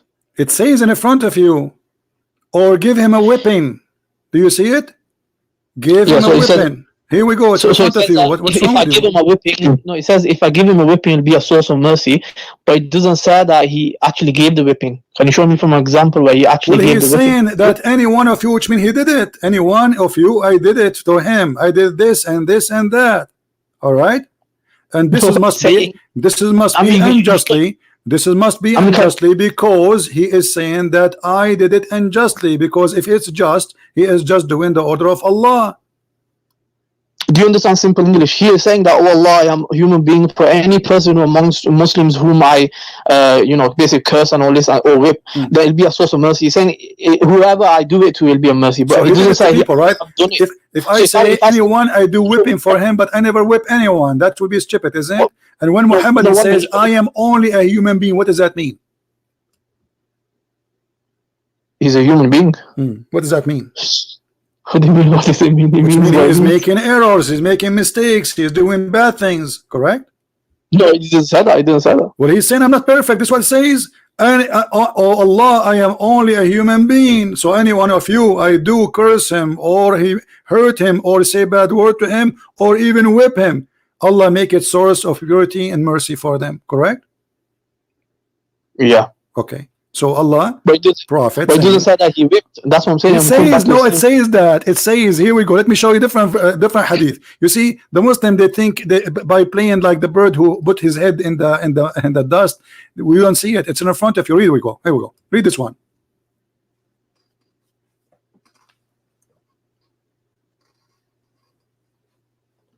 Read it. Read it loud. Be proud. Yeah, I can't see it. 1 minute. I heard Abu Huraira saying that he heard Allah's Messenger sallallahu alaihi wasallam saying, "Oh Allah, Muhammad is a human being. I lose my temper. I lose my temper just as human beings lose temper, and I've held a covenant with you which you will not break for a believer whom I give any trouble." What so, is after does it say anyone I curse or I beat? Do you see that? And he is losing temper, which mean he is not doing justly. This is losing temper. Yes or no? No. What do you mean no? It says I lose my temper. What does that mean? It doesn't say I lose my temper for no reason. It doesn't matter what reason is. You lose your temper, that's mean you are doing a mistake. This is what it's mean. Lose my temper. So he is not being wise. He is losing his temper, and because of that he is doing wrong. This is why he's saying this will be a mercy for you. No, losing temper is justified. Losing temper is justified. So if I whip you now by losing my temper, it's not okay? The best way. It's not the best.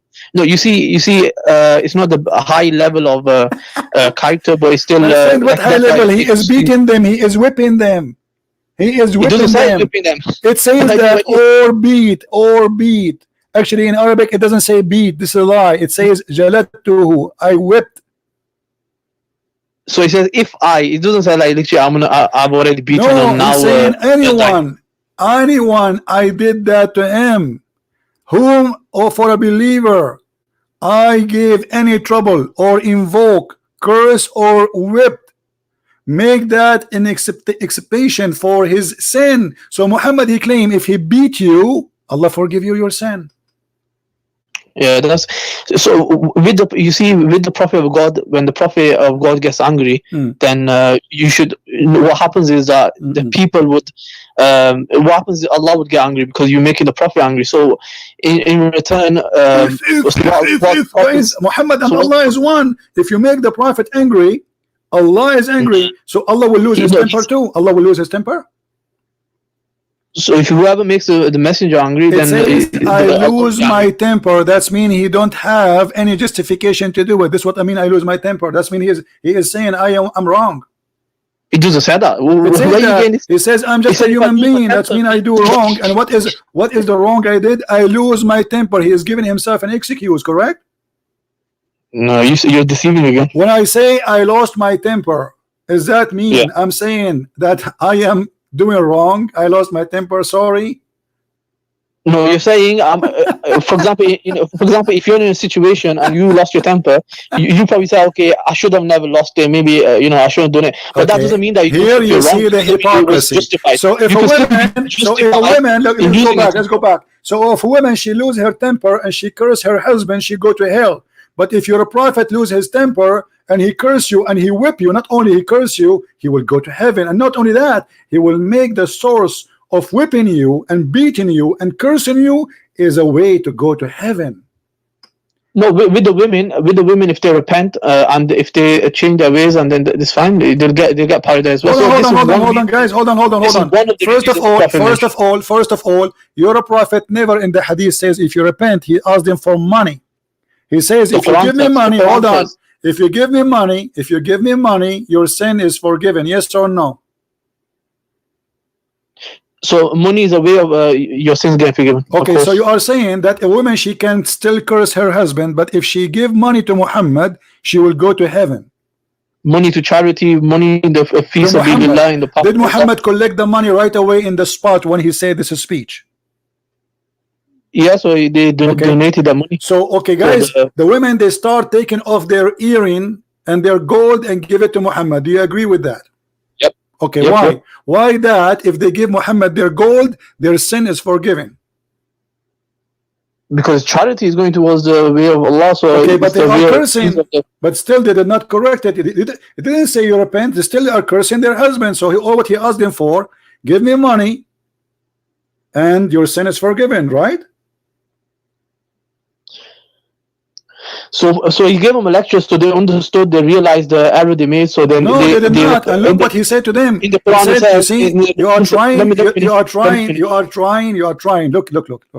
He says here, let us read together so we can love together. He says, because you are cursing so much, meaning you are ungrateful toward your husband. He said, and you are, and he continue, and I have not seen any among those lacking in intellect and religion, and who are more difficult upon the people, position, reason, and insight than you. So this is all the reasoning to go to hell. It is you who's deceiving. Do you see it? No, this is what your prophet. She asked him. Okay, she asked him, and why is that messenger of Allah? Do you agree with that? The woman, she said, and why is that messenger of Allah? Okay, what is the full answer of Muhammad? From here all the way to here. So he said because of your cursing. So he mentioned that. No, he did not stop with cursing and that's it. No, he said because hold on. No, don't lie. Because you are cursing so much, meaning you are ungrateful toward your husband. And he said, continue, and I have not, this is and continue, I have not seen any among those lacking in intellect and religion who are more difficult upon people possessing reasoning and insight than you. This is the reasoning. I've already answered that. So no, you did not. You did not. You did lie. You said because they are cursing, but Muhammad did not stop with cursing. He continued saying that they are stupid and they have a defect. And then when a woman, hold on, and when a woman, she inquire, hold on, when a woman she inquire about his first answer, why we will go to hell, he said, a woman among them, she said, and what is the deficiency in our intellect and religion? He said, the testimony of 2 women among you is like testimony of 1 man, and the deficiency of your religion is menstruation. Let me ask you how that can be deficiency. How that can be deficiency of the brain and religion. Go ahead. What, the testimony? How that can be deficiency?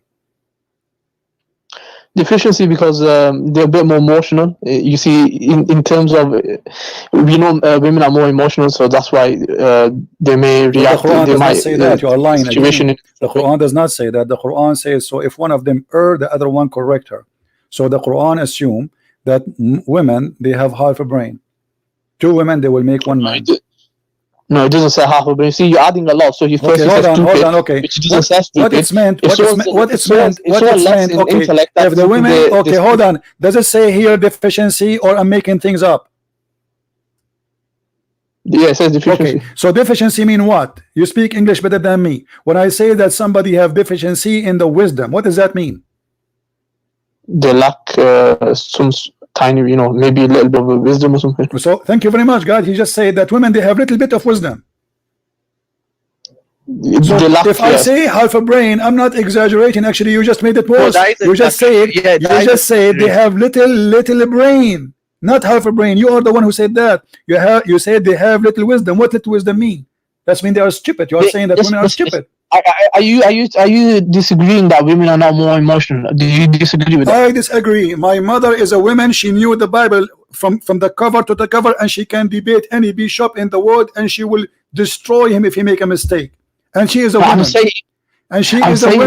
She knew my books. I was studying law. Shut up. I was studying law. She knew all my books by heart, and which I don't even know. She asked me a question I never even go through. So this is a woman. So it's a stupid to say, don't you agree? You just agreed, according to you, that your woman is a stupid woman. With respect to her, how you do that? I asked you a question. I asked you, is a woman more emotional than a man? Yes or This no? is not about emotion. We are talking about deficiency in I'm the asking you. wisdom. Stop Are you being a accepting or not? liar. Stop being a liar. This is not about emotion. This is about deficiency This is about emotion. in This is her about how intellect. Do you domestic. see what your prophet said? Deficiency in her intellect, not emotion. Did he use the word emotion? Here is not mentioning emotion, but it just it said It says the lack of intellect. What the flexibility word first intellect being mean? What the word intellect mean? in decision making. Sometimes they might. What intellect mean? No, intellect does not mean decision making. You speak English better than me, so how come now you don't know what intellect mean? We can go to Google right now and see what Prophet Google say. The understanding, basically, in certain matters. Okay, so they are not wise, as you say. Because they're more emotional. That's why. That's the So reason. they have a lack of reasoning and understanding. That's mean they are not. They have intelligence problem.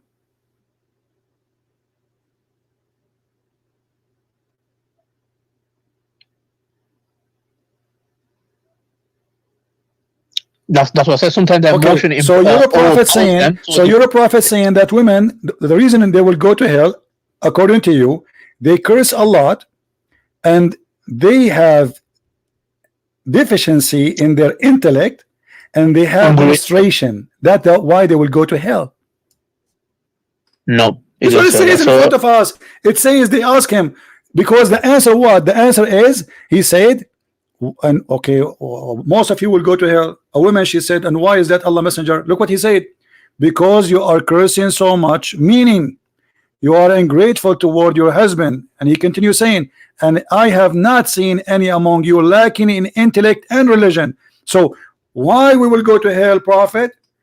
Because of the following: you curse a lot, and you are having and suffering from lack of intellect and wisdom and religion, deficiency in religion. And she asked him to explain more. Okay, what is the problem with our deficiency? What deficiency you are talking about? He says, and what is deficiencies in her intellect and religion? This is a woman. She is asking what? Asking about your prophet answer about the first question, why we will go to hell, Prophet of Allah. So he mentioned their deficiency as a reasoning to go to hell. And now you tell me, please, how women have menstruation that is deficiency in religion? In religion, because they don't be praying, so they lack. Sometimes they may lack in spirituality, in and whatnot. So that's why they're a bit more receptive towards. Okay, who is the one who forbid them? Who is the one who forbid them from praying when they have menstruation? So Allah made this as a means of mercy for them. Okay, so how a mercy became a curse on them to go to hell? It's not a curse. That's what I said to you. It's not a curse. Okay, they're a bit more receptive. Did you hear this joke, guys? Did you hear this joke? He just said that Allah he made the women not to pray as a mercy on them. Muhammad claiming that women, they will go to hell for the following reasoning: they curse a lot. Hold on, they curse a lot, and they have deficiency in their wisdom and their religion. And what is deficiency in their religion? It is their menstruation. So women, she will go to hell because she have menstruation. Because all what the woman she's asking, you're deceiving. Listen, I'm not deceiving. It is your prophet who answers. She asked him why we will go to hell. Who is the one who continues saying the reason is the following: because if you curse him so much, meaning you are ungrateful to your husband. He said, Muhammad, continue, and I have not seen, he continue, he's explaining, I have not seen among those lacking in intellect and religion. So the intellect of religion is a reason to go to hell. But who is the one who made women, according to you, stupid? Isn't it Allah? No, it's not stupid. So so let me explain this. So first, the Prophet gave 2 reasons. So he gave 2 reasons, and then he says, "I have not." So now he went to a secondary point, and he mentioned that I have not seen. Like, he's talking about all women now. He's talking about even good women. All women, they are asking yes about all women. The women, all the women, majority of them, they will go to hell. All women. Thank you very much. And this is proof again that your prophet is a false prophet. Because listen. We also have a hadith which says that there will be more women in Jannah. So what is the reason? Hold on. The women she asked. Hold on. I will go with you. The women she asked why we will go to hell. Why your prophet is quoting that they have a lack of intellect and they have deficiency in their brain and their religion. What is the purpose of that if this is not the question? Are you saying to me that your prophet was a stupid person? He talked about something she did not ask him about? No, you're stupid, more like. Well, here we go. You are saying to me this is not the reasoning, but Muhammad, she asked him, Okay, what is, no problem. she I'll said to explain it. I'll him, explain. she said So to he him, and mentioned- why is that Allah messenger? Why is that what? Why they will go to hell? Correct? So why Muhammad is talking about, why Muhammad talking about their deficiency in their brain and in their religion if this is not have nothing to do with the topic? Okay, I'm gonna explain it one more time. So he mentioned basically the ungrateful towards the husband and the curse and whatnot. So then he said that I am not seeing. So this is a secondary point. So he said he's saying this because Did you say this he's is the saying second that point? they're more likely, they're going to be more likely. Did you just say this is the second point? What secondary point? I said. Thank you, guys. Did he say this is a secondary point? Secondary point of what? To go to hell, right? I'm telling you, yeah, no, not go to hell. But I'll tell you why. So why he's talking about it? If this is a secondary point, you said you are explain. the one who said, not me. This is secondary post. So there's a point number one, and there's point number two. Okay, point number one and point number two. Why we call it number one and number two if they are not connected? So that's the main reason you already gave. Then the second thing he's saying that they're more receptive to do these things. So they're more like inclined to do it when they're not praying, when they're in this condition. So okay, so you are saying to me now, look how stupid what you just said. Let me show you how stupid what you just said. You are saying that women, they curse their husband because they have a lack of intellect. Is that correct? No, I said they. Yeah, so you can say give me an answer. Yes or no? Yeah, the lack in intellect. Okay, so they're more emotional. Listen to this. Listen to this. Listen to this. Listen to this. They make people listen to this. This madness. He just said that women, they curse their husband because they have a lack of intellect. That's mean Allah is the stupid because He is the one who made them. He created them this way according to you, and yet Allah will punish them for have lack of intellect. Who is the one who made women have lack of intellect? They have free will to do what they want. Free will? Intellect has nothing to do with the free will. That's a lie. Intellect is something you are born with. This is your brain. You cannot fix your brain. You cannot make it better. You cannot make it worse. You cannot do anything. So if Allah is the one who is the one who gave you intellect, Allah or you? So Allah gave the intellect. What I'm saying, the emotion kind of overpowered them. This is not. Don't be stupid now. Don't be stupid. Okay, who is the one who made them emotional? Allah made it for a reason, to look after the kids. So Allah, He made them emotional according to you, and He gave them a lack of intellect, and Allah will send them to hell because of what He made them. How stupid that is. No, He will not do that. This hadith is there to remind them to not do this. Guys, look at this. This guy, he called me to say I am deceiving, and then at the end he agreed. And the following, that women, they curse their husband because they have a lack of intellect. Did you say that? Yes.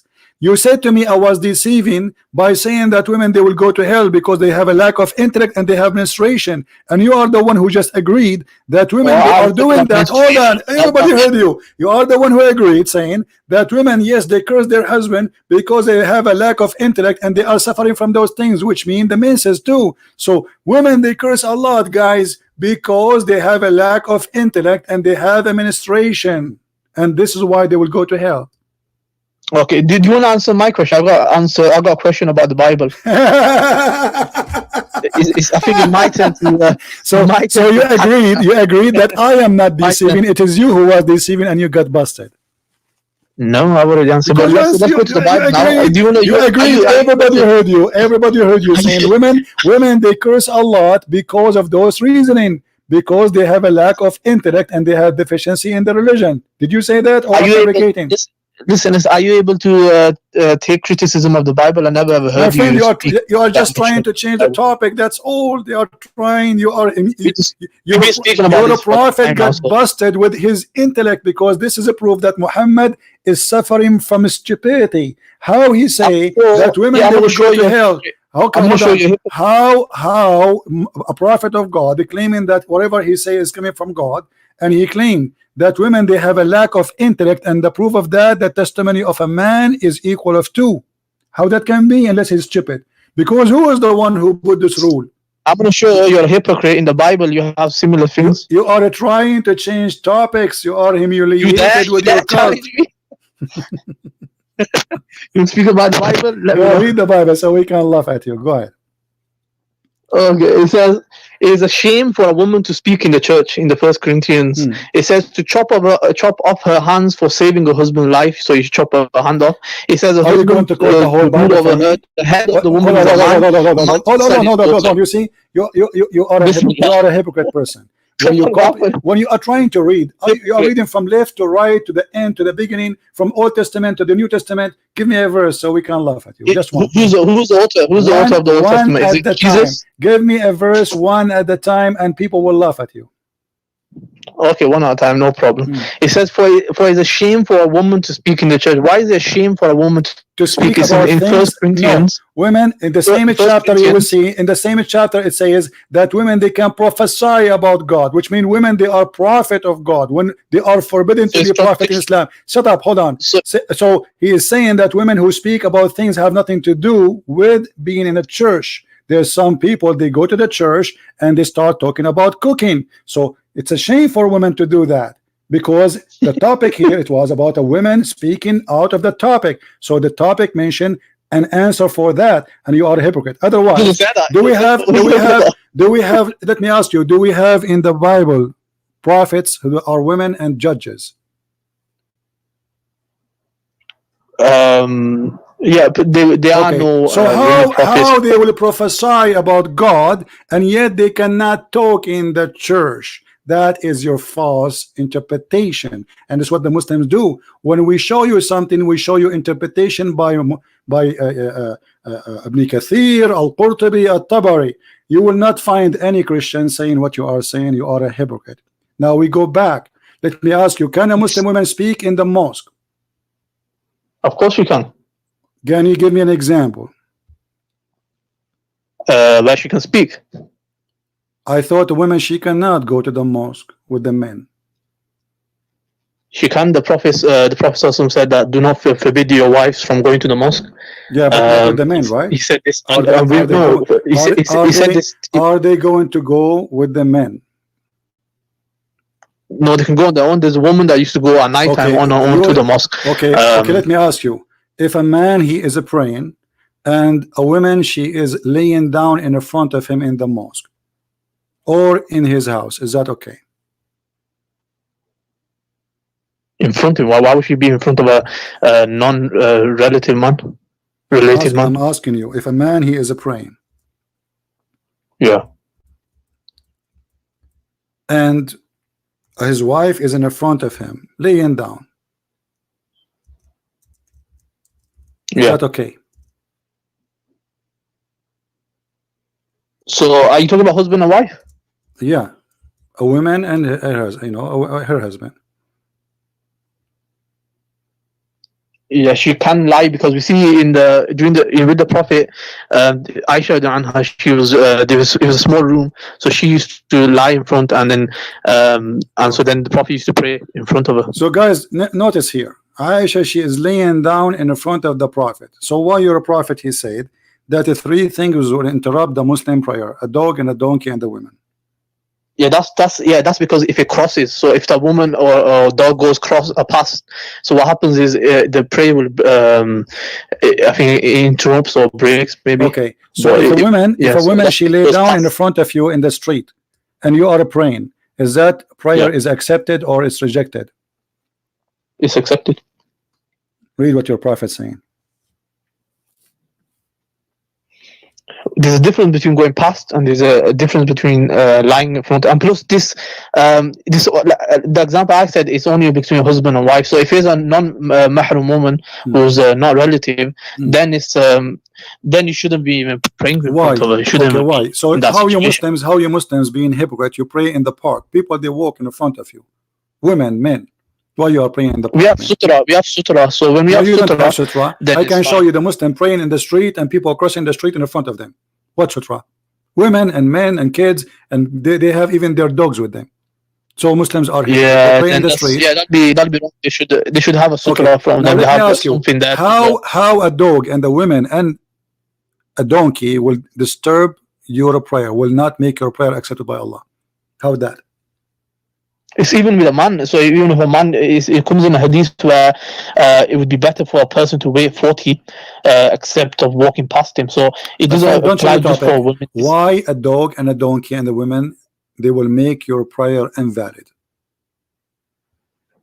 So it's a distraction and they shouldn't go past. How so the distraction will that's happen? simple. You are praying to Allah. Of course, Who is but distracted? then your eyes will fall Who is on them. distracted? Allah or you? You are, of Okay. course.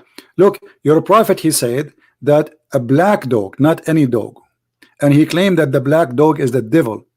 Why only black dog can distract you, but a normal dog he cannot? A white dog or a blonde dog, he cannot distract your prayer.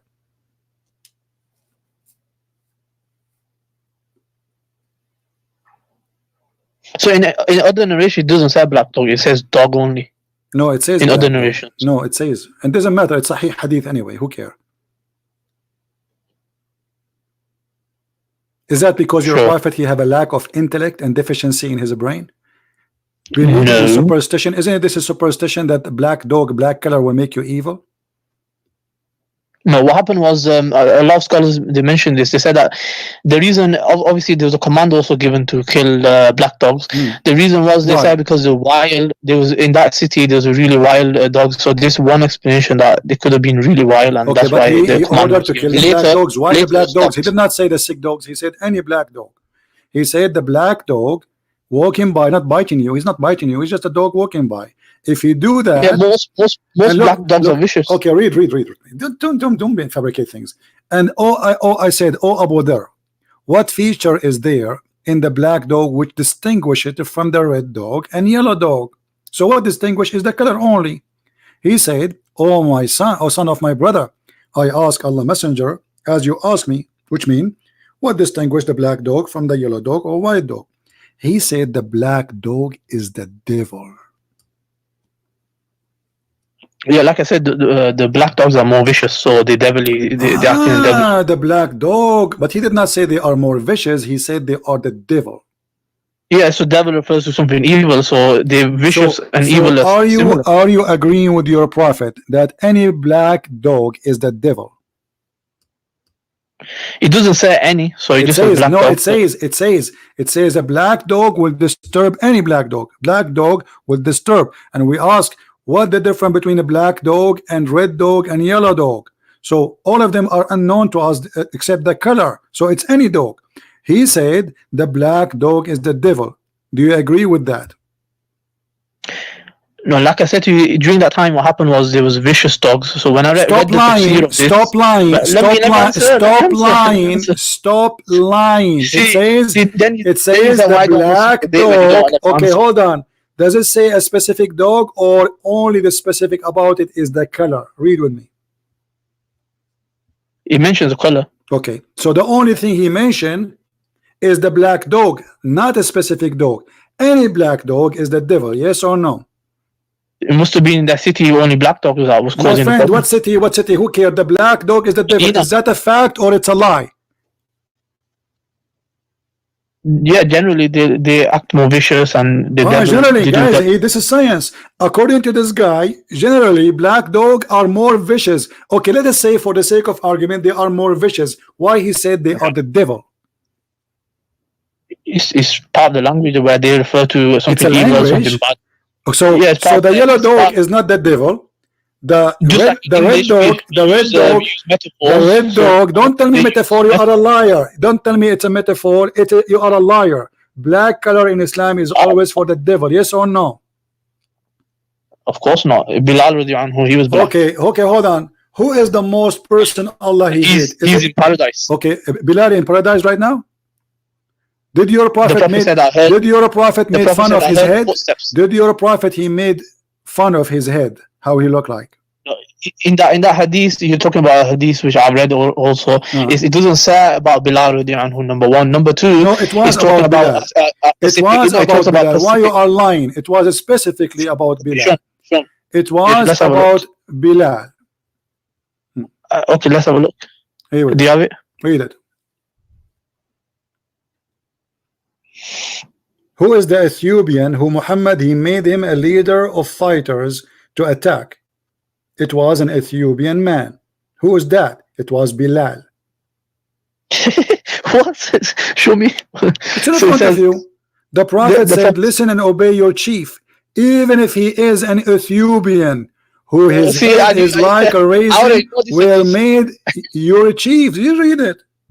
Listen, I already know this hadith, yeah. So this hadith doesn't. I said to you Pacific hadith about Bilal, and you said yes, there is a Pacific, hold and on. then you show so me. if I a show random- you, so if I show you, if I prove to you that this is about Bilal, what you will do? I'll be shocked about it. It'll be something to research more. Okay. But here it says You will be let shocked. me- What does that mean? What does that mean? What does that It'll mean? be a point. It'll be a what? point of research. It'll be a point of research for What me. does that mean? You said you will be shocked. No, I want you to tell me what does that mean? You will be shocked. Are you going to leave Islam? No. So why you are saying you will be shocked?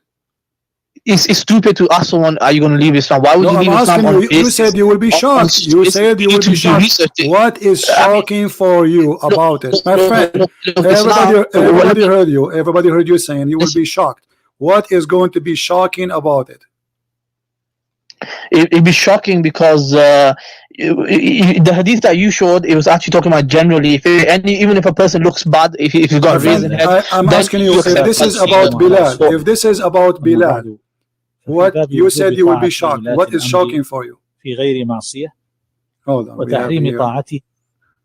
What is going to be shocking for you if this is about Bilal?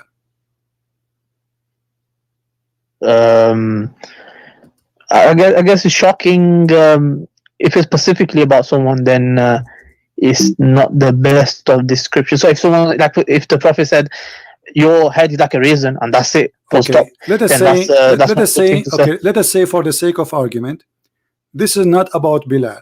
Why Muhammad is making fun of the black people look? He's not. How is he?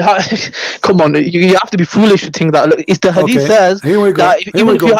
What tells you the verse- what raisin head mean? What raisin head mean? Is that a I'm fun? explaining. or You know, let me respect? explain. So you know, let me explain. What raisin head mean? So the hadith says that even if that person was black, meaning in that culture, black people were treated in a low way. So the Prophet saying he's pointing all the bad qualities, like generally what people see as bad qualities, and in that time in that society, he put black, and then he said raisin head. So he said that because meaning that in that if it's bad description, if even if that person looks odd, looks differently, then you still take him So as your according leader. to you- He's telling him to according make him to as you- leader. According That's to you, amazing. He's telling according to you you Muslims, accept him as a leader. Think according about to that. you, That's amazing. according to you Muslims, Subhanallah. black people look odd. Yeah. Did you hear No, it? I'm saying that. No, Did you I hear said it? in that.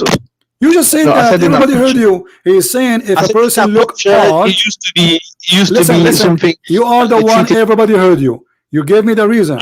The reason you heard is me. I if said, if a said it was a person culture. he look odd, how the black person look odd for you? Explain to us, please. We don't want to misunderstood you. Okay, I'll explain. I said in that culture, in that society, they used to be treated as really lowly kind of people. So the Prophet saying, even if they become your leader, you obey them. So Okay. even if these people who you regard as no one, if they become your leaders, or even if they have a physical appearance which is like a raisin, you still obey them and What is whatnot. the So it's physical not- I'm reason? not What is the physical appearance will make Muhammad say he is the one who said, who is his head like a raisin? He is the one who said that's not them. It's your prophet. What? It's your prophet who is using a very racist statement. It's not them. That's not The- racist. the- That's not racist. What are you on So what raisin mean? What raisin mean?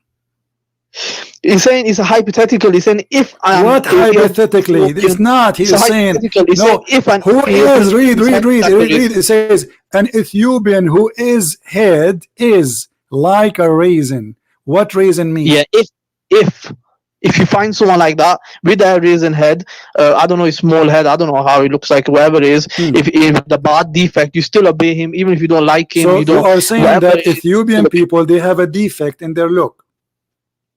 okay, don't you think it's amazing that he said to him to listen or obey to someone like this? Okay, let me That's ask you. amazing. How's You that's said hold on. anti-racist? What are you on about? You That's said anti-racist. okay. You said You're you making said them leaders. okay. Hold on. You're Hold making on. them leaders. Hold on. You said that the black dogs are vicious. Is black people vicious for you? No. Okay. Did Allah says that the most people he hate, or the man he hate, is a black person? What? Did Allah say that the most person ever he hate, he is a black man?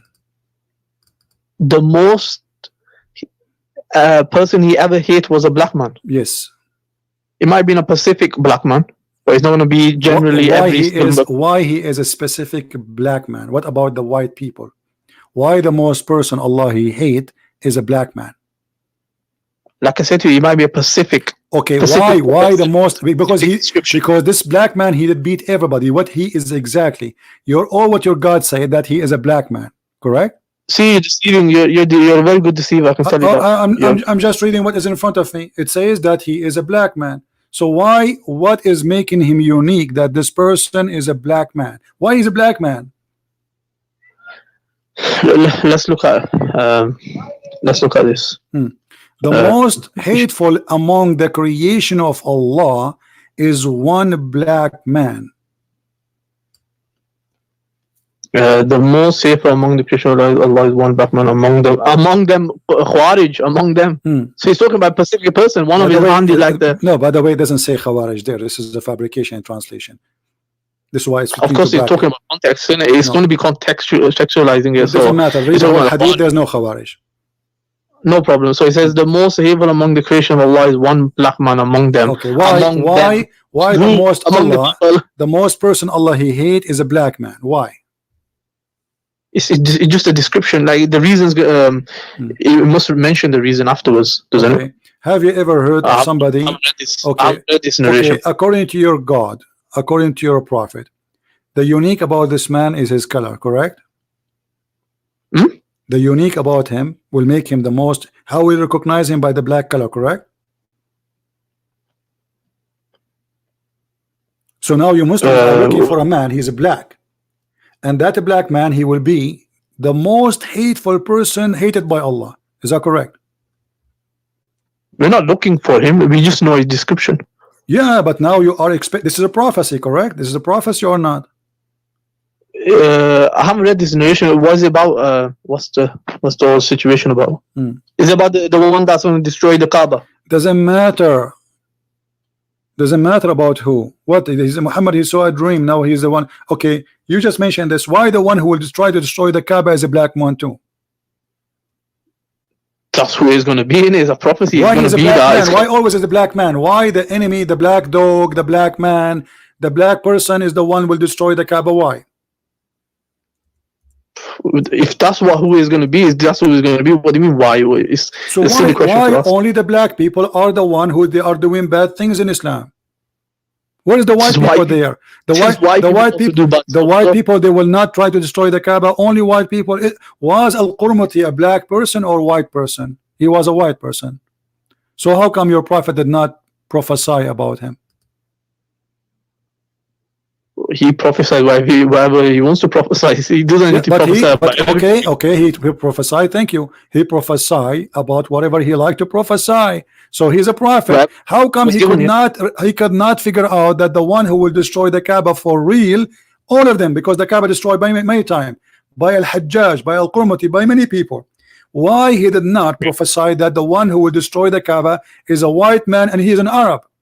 Instead, he is claiming that the one who will destroy the Kaaba is an Ethiopian. Well, I don't know why. How can you get into? What do you mean you do not know? What do you mean you do not know? You are the Muslim, not me. Why you do not know, my friend? Why you do not know? Why you do not know? Okay, okay. Isn't it obvious? Okay, this black man, he will destroy the Kaaba or not?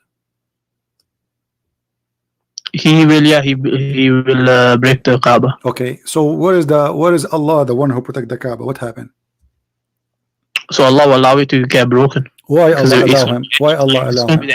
Why Allah allow him? Allah sent him to destroy the Kaaba? No, Allah allows him, meaning that He doesn't intervene. With the Surah Quraysh, for example, Allah intervened. He sent the stones from the sky. Okay. Whereas in this case, how come Allah?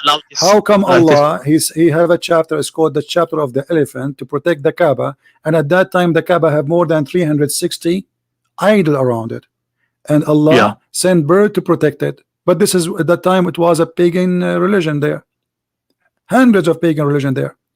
Why Allah protect the Kaaba when at that time it was najis, and Allah will not protect the Kaaba? Allah does whatever He wants to do. Allah, He does whatever. So Well, Allah, question okay, him. so Yeah, when this black man, he will destroy the Kaaba, is he sent by Allah? He's not sent by Allah. This, where does it say he's been Hold sent? He on. don't say that. Isn't it Allah who says that all bad things happen is by Him? Let's have a look. So you're Oh. switching. Remember, you're switching topics. No, from we topics. are not. We are talking about this. We are trying to see who is the one who sent that. Who is a black man? A black who man is the one? bad. Who is the one who allowed the Kaaba to be destroyed? Allah. So who is the one who made this man destroy the Kaaba? Isn't it this is all decision by Allah? Read carefully. This is Quran chapter. This is Quran. I'm gonna leave in 10 minutes. This is Quran chapter 64 verse number 11. I'm gonna leave in 10 minutes. Okay, so, no, I'll ask you more important question about this. You know, there is a hadith where it says that if a person he stole an egg, we cut his hand. Yeah, I've read the hadith. Okay. Why you cut his I hand? haven't done too much research on it. Yeah, why you cut his hand? This person is obviously hungry. He wanna eat. A person who steals an egg, he is obviously a very poor person. So yeah, it's a good question. I need to do more research on it. I haven't What if studied somebody what if somebody doing a robbery? Do you cut his hand? If somebody rob people, somebody attack a bank and he I've seen you showed the hadith. Okay, In the hadith it says don't cut his robber. Right, so It's a point of research for me. I don't know the answer. so you have no answer. So look at this man Muhammad who have a deficiency in his brain. If you steal an egg, he will cut his hand. That's why you are trying to run away, because I have to study. What study? I mean, it's obvious. Either you say Muhammad is making the right decision.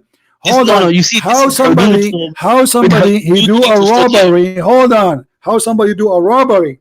You don't cut his hand. But if somebody he took an egg, you cut his hand.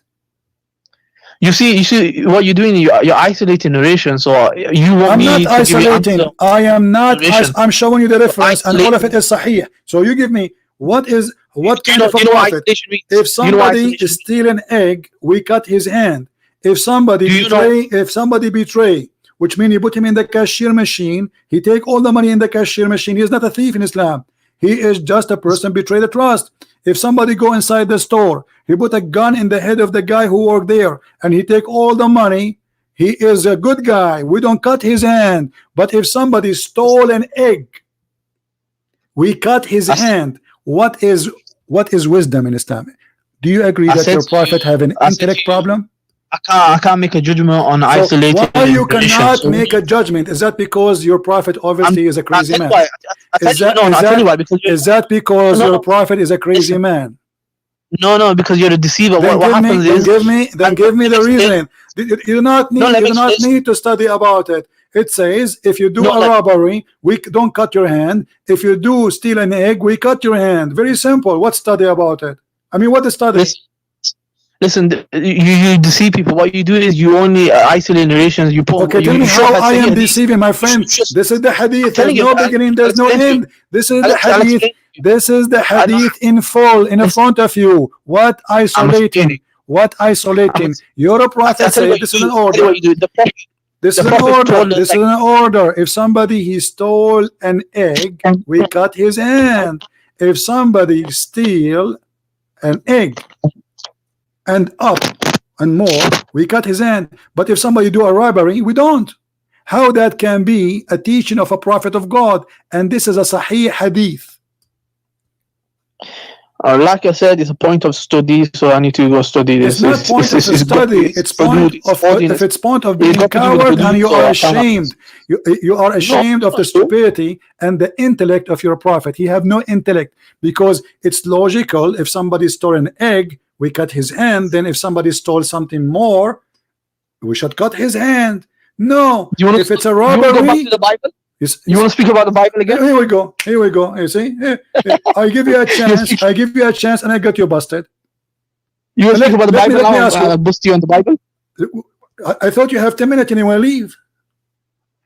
I got 5 minutes left. Okay, my friend. I will give you a chance to talk about the Bible if you stay with me 1 hour more. What do you think?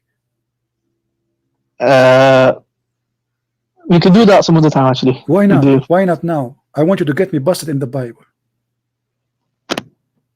No, I think we do some other time. No, brother. Why you don't get me busted, brother? I am desperate.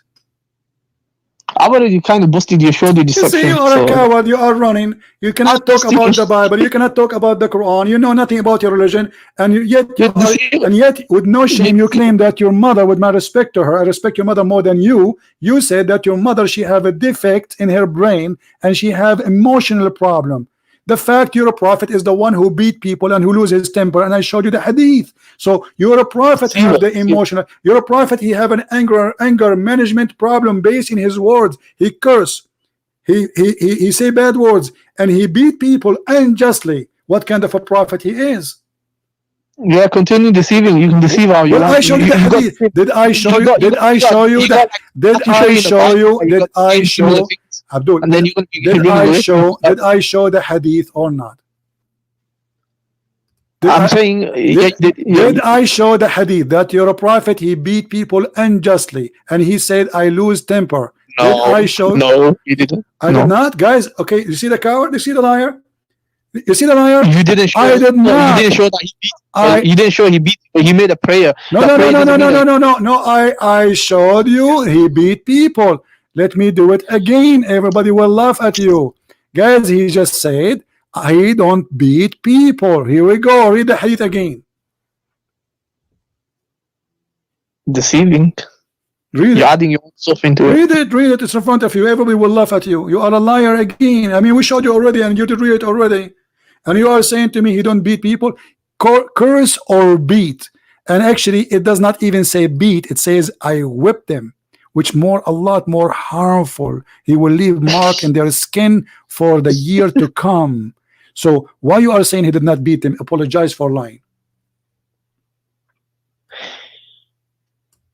Let me read it 1 minute.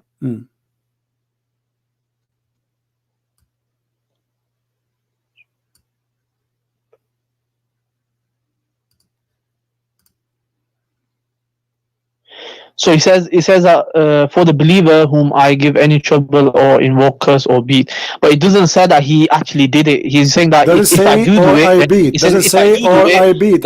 Shut up, just go. You are just a kid. Just go.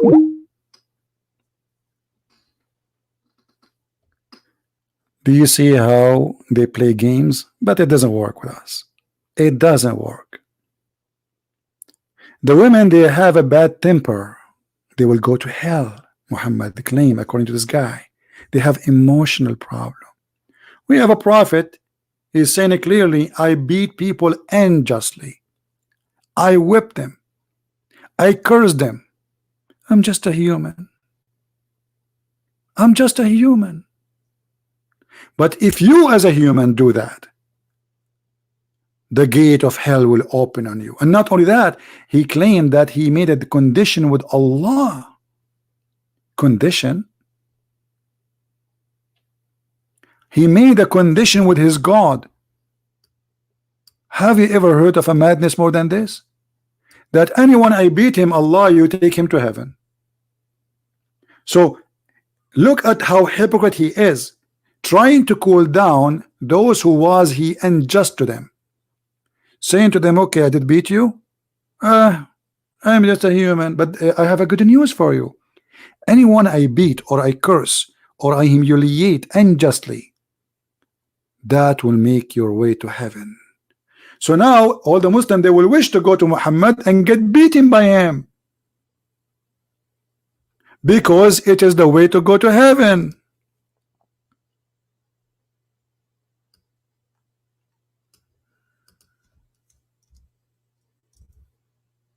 Have you ever heard of stupid religion more than this?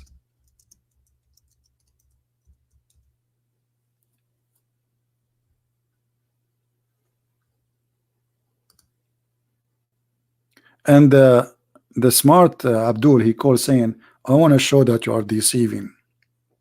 And then foolishly he admitted that women, they have saying, according to him, that the reason for them they curse because they have deficiency in their brain. So who is the one who made women, if they have deficiency, which I don't agree with? There's a smart women, there's not smart, there's a smart men, there's not smart.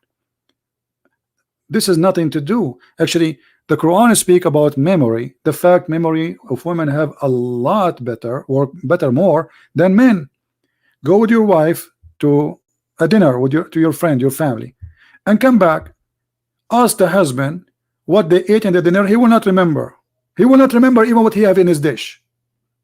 Ask the women, she will tell you what their earring they were wearing, the perfume, the dresses one by one, the shoes color, the hairstyle. So who is the one have deficiency? Women, they can remember what you dressed last year.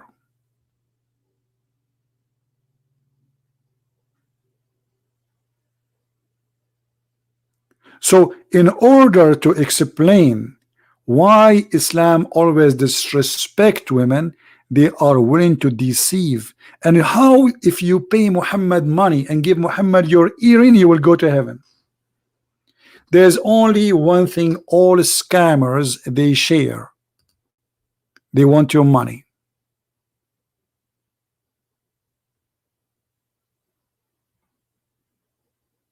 All of them.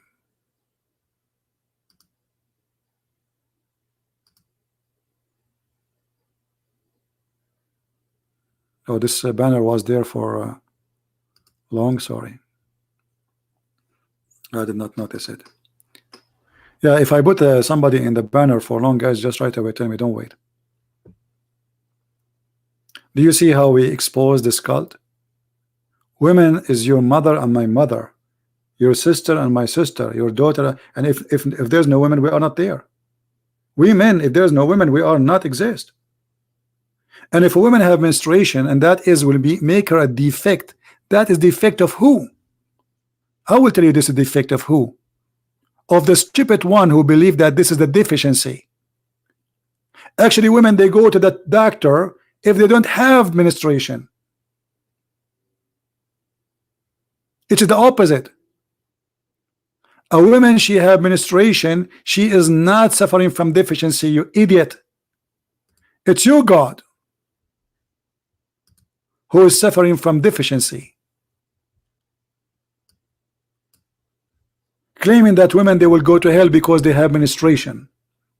They have defect in religion, and you are the one who said to them, don't pray when you have menstruation. And why? He said, because Allah have mercy on them.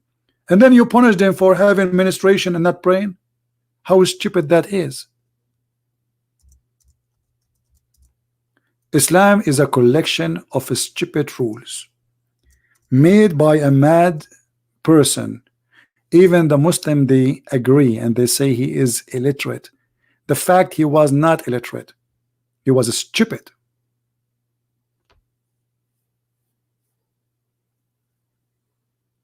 When somebody he says that women are equal, two women are equal to one man, and that is the proof that women are not wise, and you are the one who made the rule. I mean, look at the proof. I am the one who created this rule that women are not allowed to witness one man, one woman, two women equal to one man, and only in the case of money. Women, they cannot witness in the case of capital punishment. Capital punishment means anything can cause bloodshed, like cutting hands, cutting feet, cutting necks, etc. They can only witness in borrowing money. Two women equal to one man, and Muhammad using that as a proof that women have a defect in their intelligence.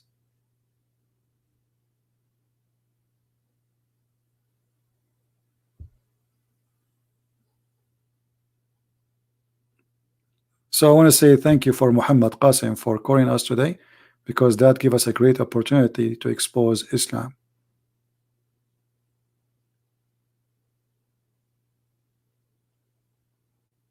All what Muhammad want is their money. and then he start collecting their earring, their bracelet. This is the purpose. Scare them so they will give money.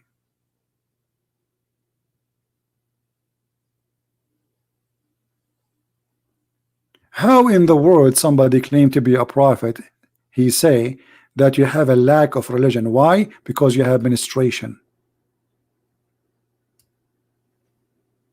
How you say that they have a lack of intelligence by making a rule saying you cannot be an equal witness in the court?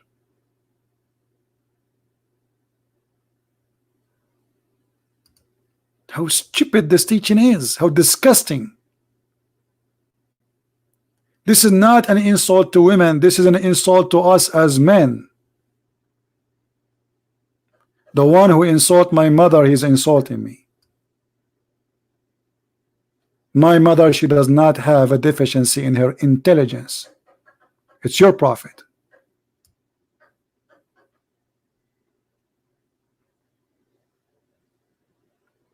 Only foolish people, they come with such teaching.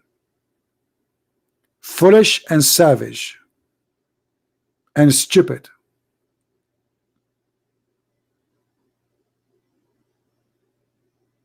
It's very obvious that Muhammad himself, he is suffering from deficiency.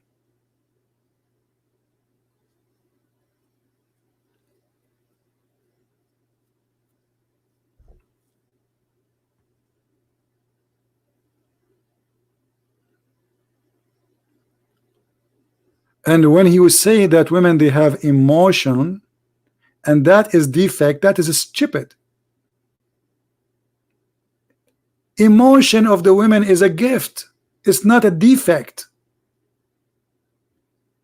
The mother sacrificing her life for her children is not a defect.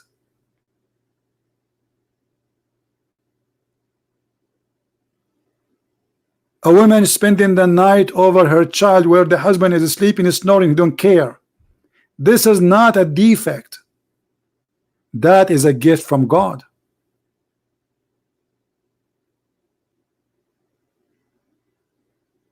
Shame on you.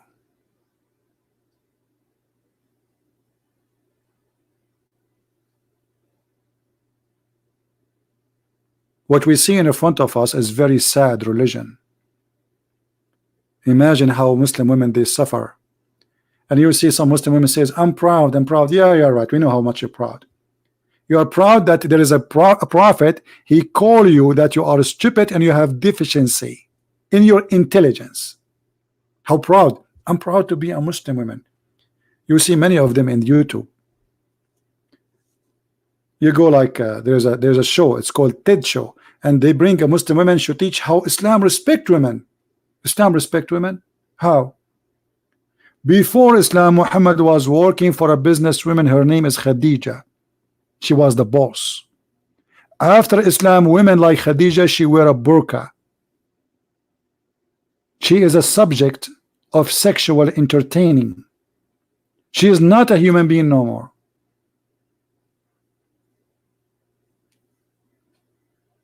According to Muhammad, she is a awra, which means she is a private part.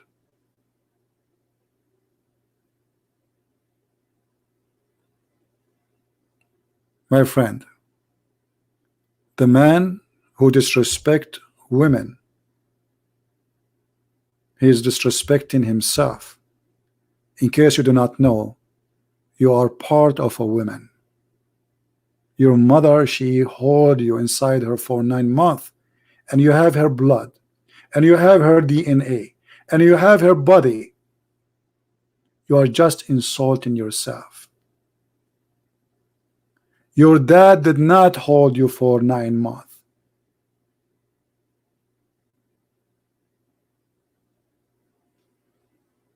This is a cowardly behavior and cowardly teaching. To say go and beat your wife, and to say women, they are deficiency. And this is explained why Muhammad saying to the Muslim men, beat them. Beat them. Why? Because they have deficiency in their brain. How we can fix this deficiency? By violence. How we can fix it? Make them obedience. What kind of religion this religion is? This is a cult. This is disgusting. You will not fix the problem with your wife if you beat her. You just made a person who live inside your house hate you, which is very dangerous. That's mean you are a fool. Very fool. You see, I am not worried about an enemy outside of my house, but I will be so worried about someone I made him an enemy, or I made her an enemy in my home, because she can do a lot of harm. You lost her respect. This is number one, by beating her. She don't like you. She will never love you. And now she hate you. And do you blame her? No. What she see from you except beating her as if she's an animal?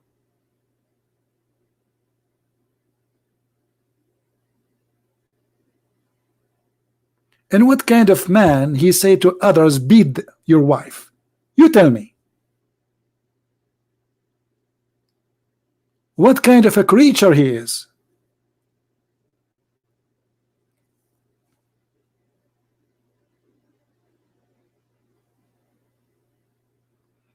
Please guys, don't use a bad language in the text, otherwise we have to block you.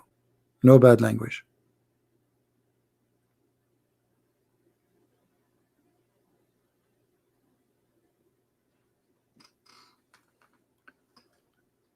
Cowardly behavior. And let me show you just one more thing to explain to you how ugly this man he is, Muhammad.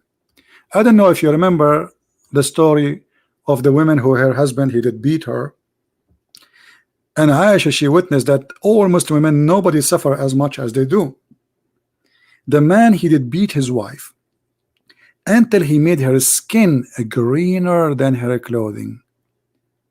And then Muhammad not only agree with this beating, he forced her to be raped by her husband,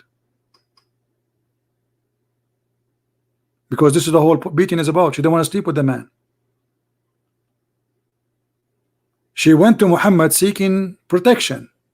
Muhammad, he took the side of the man, and he says, if you think you can avoid not to sleep with him, you are wrong.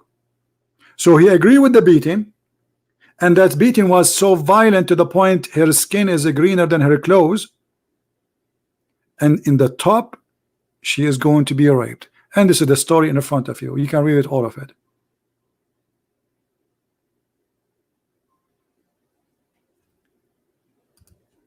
One more thing to show you how sick this man is. What do you think about a person who encourage men to leave their wife who is adult and mature and look for a child?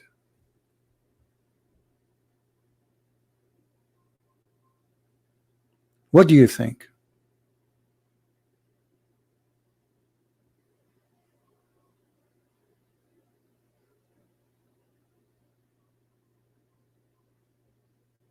How in the world this man can be a prophet?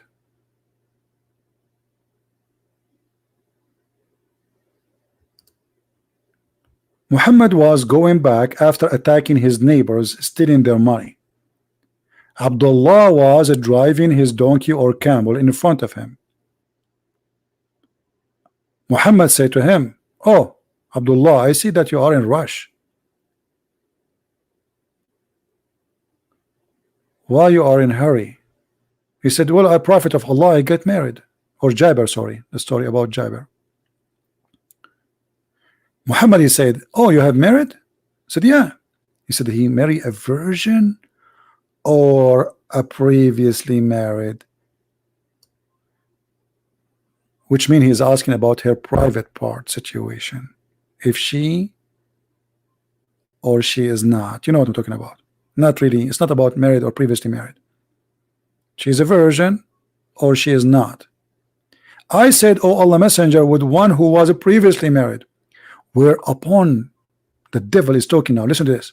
Why don't you marry a young girl so that you could sport with her and she could sport with you. Have you ever heard of a devilish teacher more than this? The man is not complaining.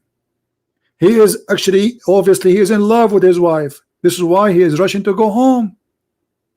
Muhammad intervened, questioning the decision of the man who married a previously married woman, saying to him, why? Why you do that? Huh? Why you marry a woman? She is adult and she is a previously married. What about you get a young child so you can play with her? What the purpose? To play with you? Can you imagine how disgusting he is? While Jesus teaching us that we should be united in our marriage, loving each other. The man and the women, they leave their parents and they will become one.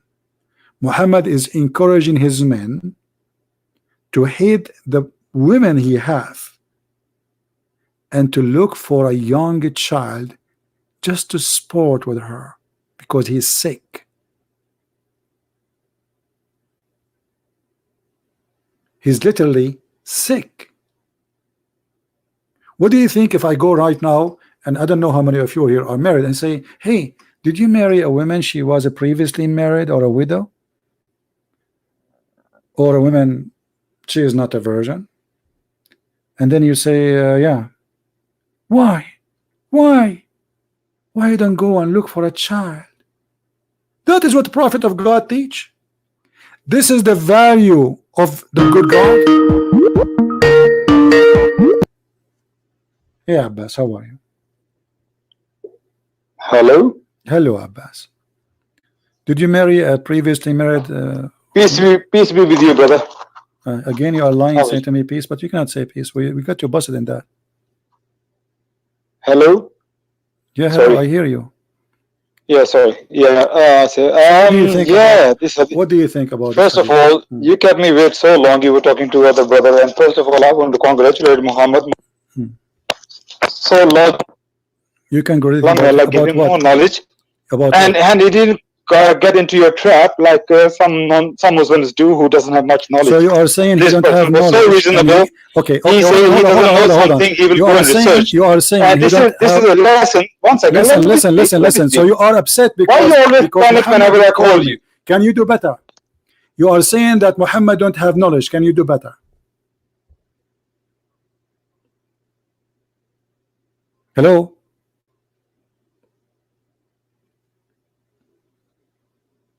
Hello. What happened to this guy? Are you there? Muhammad, are you listening? Abbas, you are saying that you are naive and you got into the trap of a Christian prince. Let us see if this Abbas can do better. Abbas, are you there? I mean, the video of Abbas calling me and getting busted is endless. Just search for them and you will die literally laughing. And he's saying that the one who called me before him is a stupid and he is the smart. What happened, Abbas? Where are you? Let me hang up and call him back. I don't know what happened to him. Let us see how smart he is.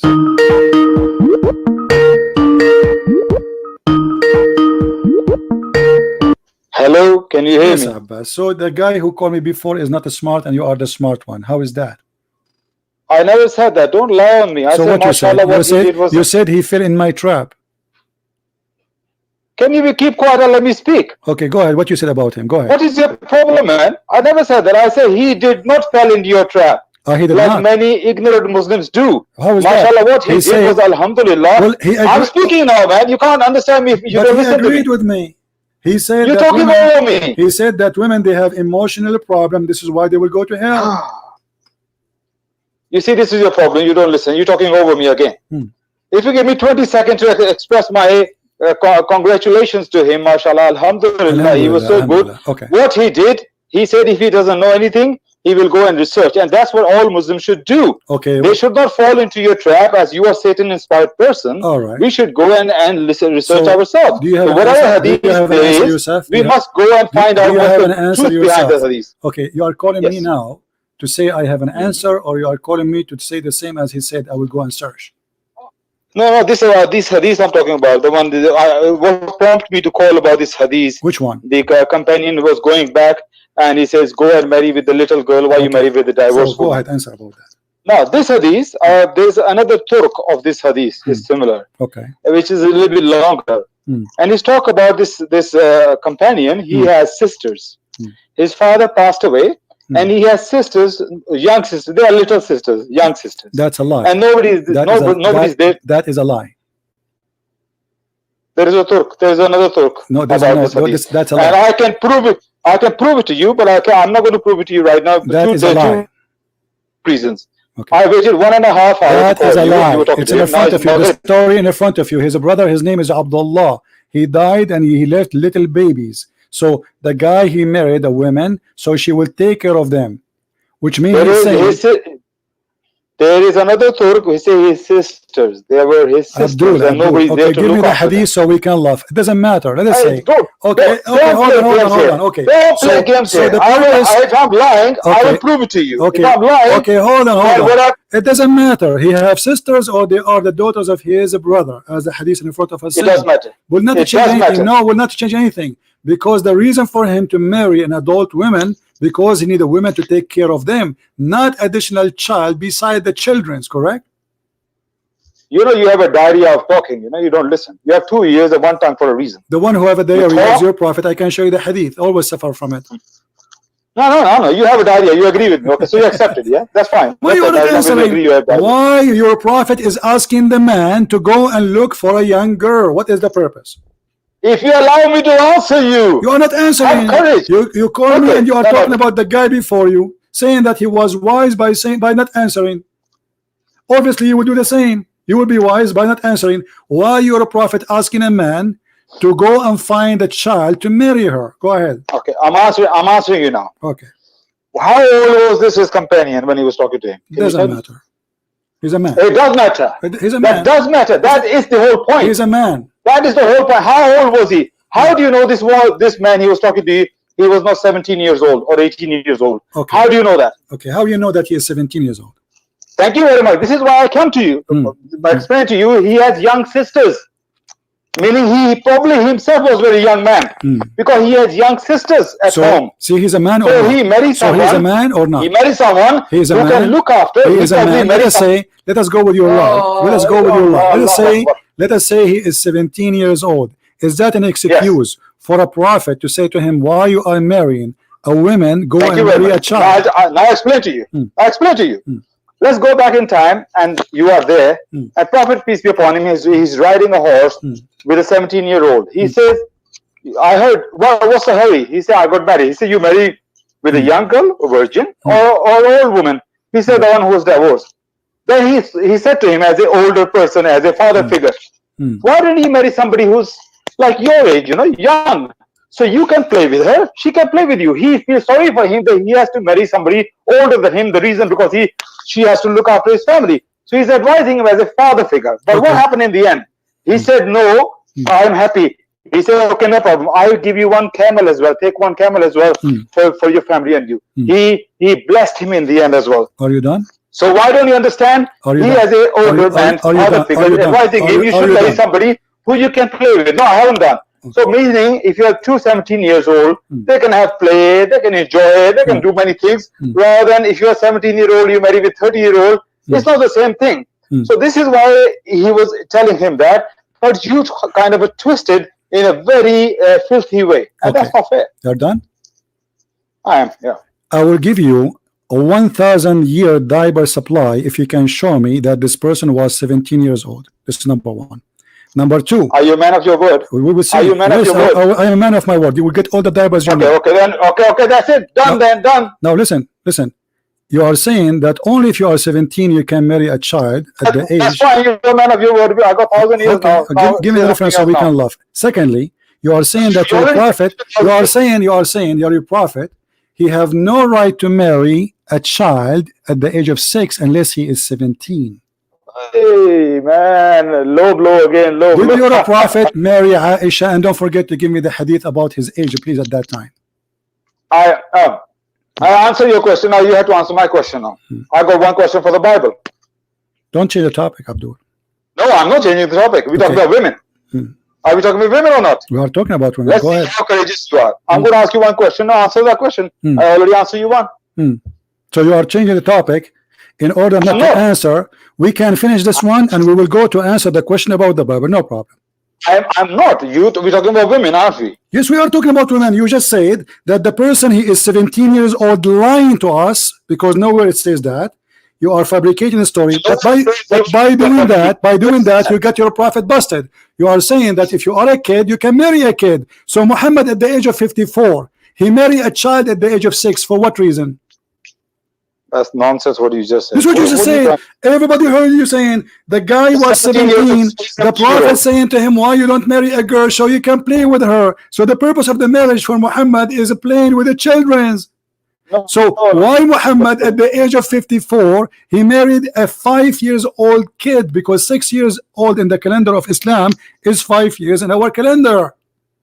Two separate questions. No, you are the same one. You are the same one, because the teacher, he should be the best example. If a 17 years old can do that only according to your lie, then Muhammad should be 17 years old to marry Aisha when she was 6.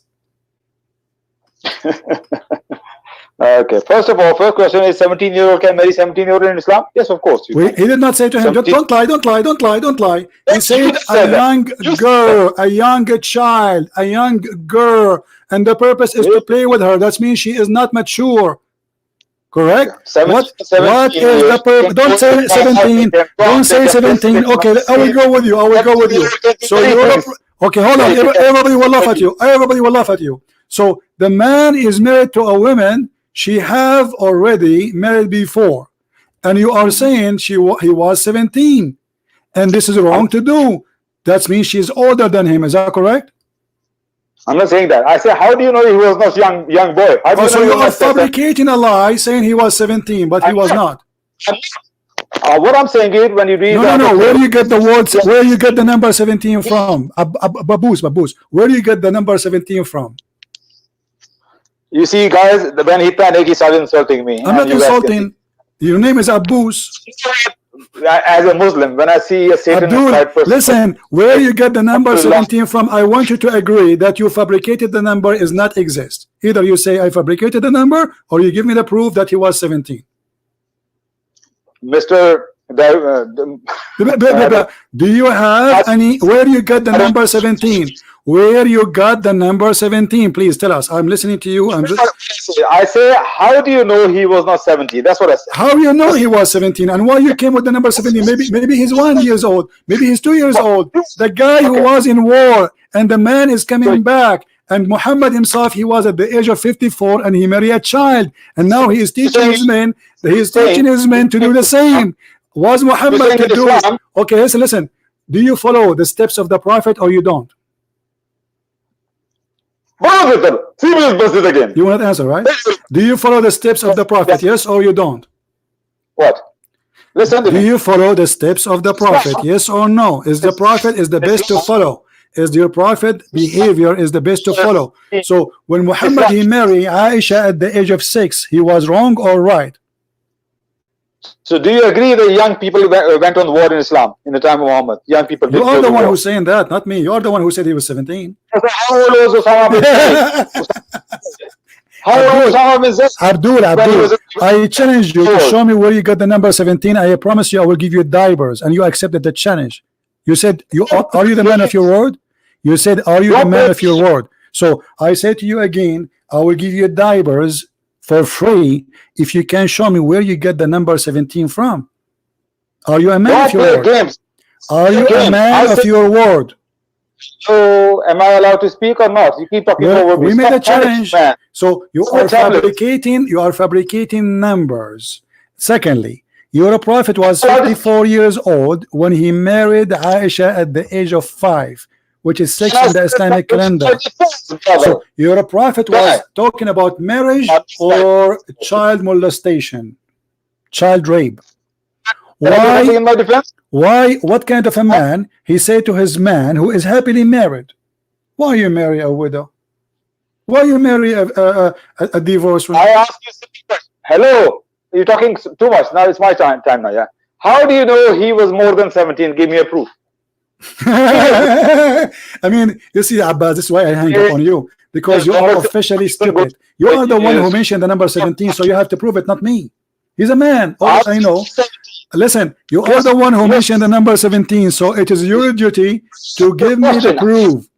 Otherwise, you are fabricating things that not exist. You are a fool, Abbas, literally. Now, I'm repeating again. Can you prove to me the age of this person? Secondly, if he was 17, as you said, which you cannot prove, because you are a liar, that's mean that if you are 17, you can marry a young girl. But if you are 54, can you marry a young girl or you cannot? You see, every time I speak, you talk over me. So I don't know what because I have to repeat the question 1 million times, and yet you are trying your best to avoid to answer. So are you going to answer or not? How many times I need to repeat the question? If a man is 17, according to you, he can marry a young child. Can a man who is 54 years old marry a child? Yes or no? The first question you asked me about the 17-year-old. Why did I say he was 17 I did not ask you about 17 years old. You are the one who mentioned 17 number, not me. You're asking me, why did you say 17? Can you prove it? You didn't say that. Yes. Yeah, okay. Now, question is, I never say he was 17. I say, how do you know he was not 17? So okay, it doesn't matter now. You are the one who mentioned number 17, so you're stuck with it. So I will go with you. Let us say he was 17. No, you are the one who's trying to give me a reasoning why he can marry a child. And now let me ask you, are you saying to me, if you are 17, you can marry 6 years old? Of course not. But you just said that, you idiot. I didn't. You did. I didn't say that. Okay, when you're a prophet, he says, go and marry a young girl. How young she is, how young that girl is. Well, 16 and 17 is young. What's wrong with that? How do you know a young girl is only 6 years old? Okay, be my witness. Abbas, he agree that if you are 17, you cannot marry 6 years old. Be my witness. So how a man, he is 54, he did marry 6 years old. His name is Muhammad. Why are you putting words in my mouth? I say, how do you know that he asking? You said no. Everybody heard you. Stop lying, guys. Did he say no? Did Abbas say no? I ask you, can a man, he is 17 years old, marry 6 years old? You said no. Everybody heard you. Hey, Abbas, when you don't have intelligence. You are very low. Listen, you said no. Everybody heard you. So how a man, he is 54 years old, marrying 6 years old, if a 17 years old should not marry 6 years old? Okay, can I speak now? Am I allowed to speak? Sure, go ahead. I say you should talk over me. Now, first of all, a question about this particular hadith. When he said marry a young woman who's virgin, that he's not implying marry 6 years old. He's not. He says young woman who's a virgin, meaning could be 16, could be 17, could be 18. So that's by the by. Could be 6. Could be 6. Second question. Could be 6. Could be 6. Could be 6. Could be 6. Could be 6 years old. Is that possible? It's 6. She is 6 years old. No, it's not, because I do not believe Prophet married 6-year-old. I don't. So Sahih al-Bukhari is a book of lies? Sorry? Sahih al-Bukhari is book of lies? Okay. No, Sahih Bukhari have errors in it. Of course, it has errors in it. But the one who said that is Aisha. I myself even argue with the Muslims at Speaker's Corner. Shut up, you idiot. And sadly, you will not get my dabbers, even though you have a lot of poo-poo in your panty now. And supposedly he was saying that he is the smart who can answer. He just said, if you are 17, you can marry a young one. Can you marry 6 years old? He said no. And now to avoid this, he said, oh, I don't agree with this. Who are you? Even the Quran say you can divorce children. The Quran got you busted, you liar.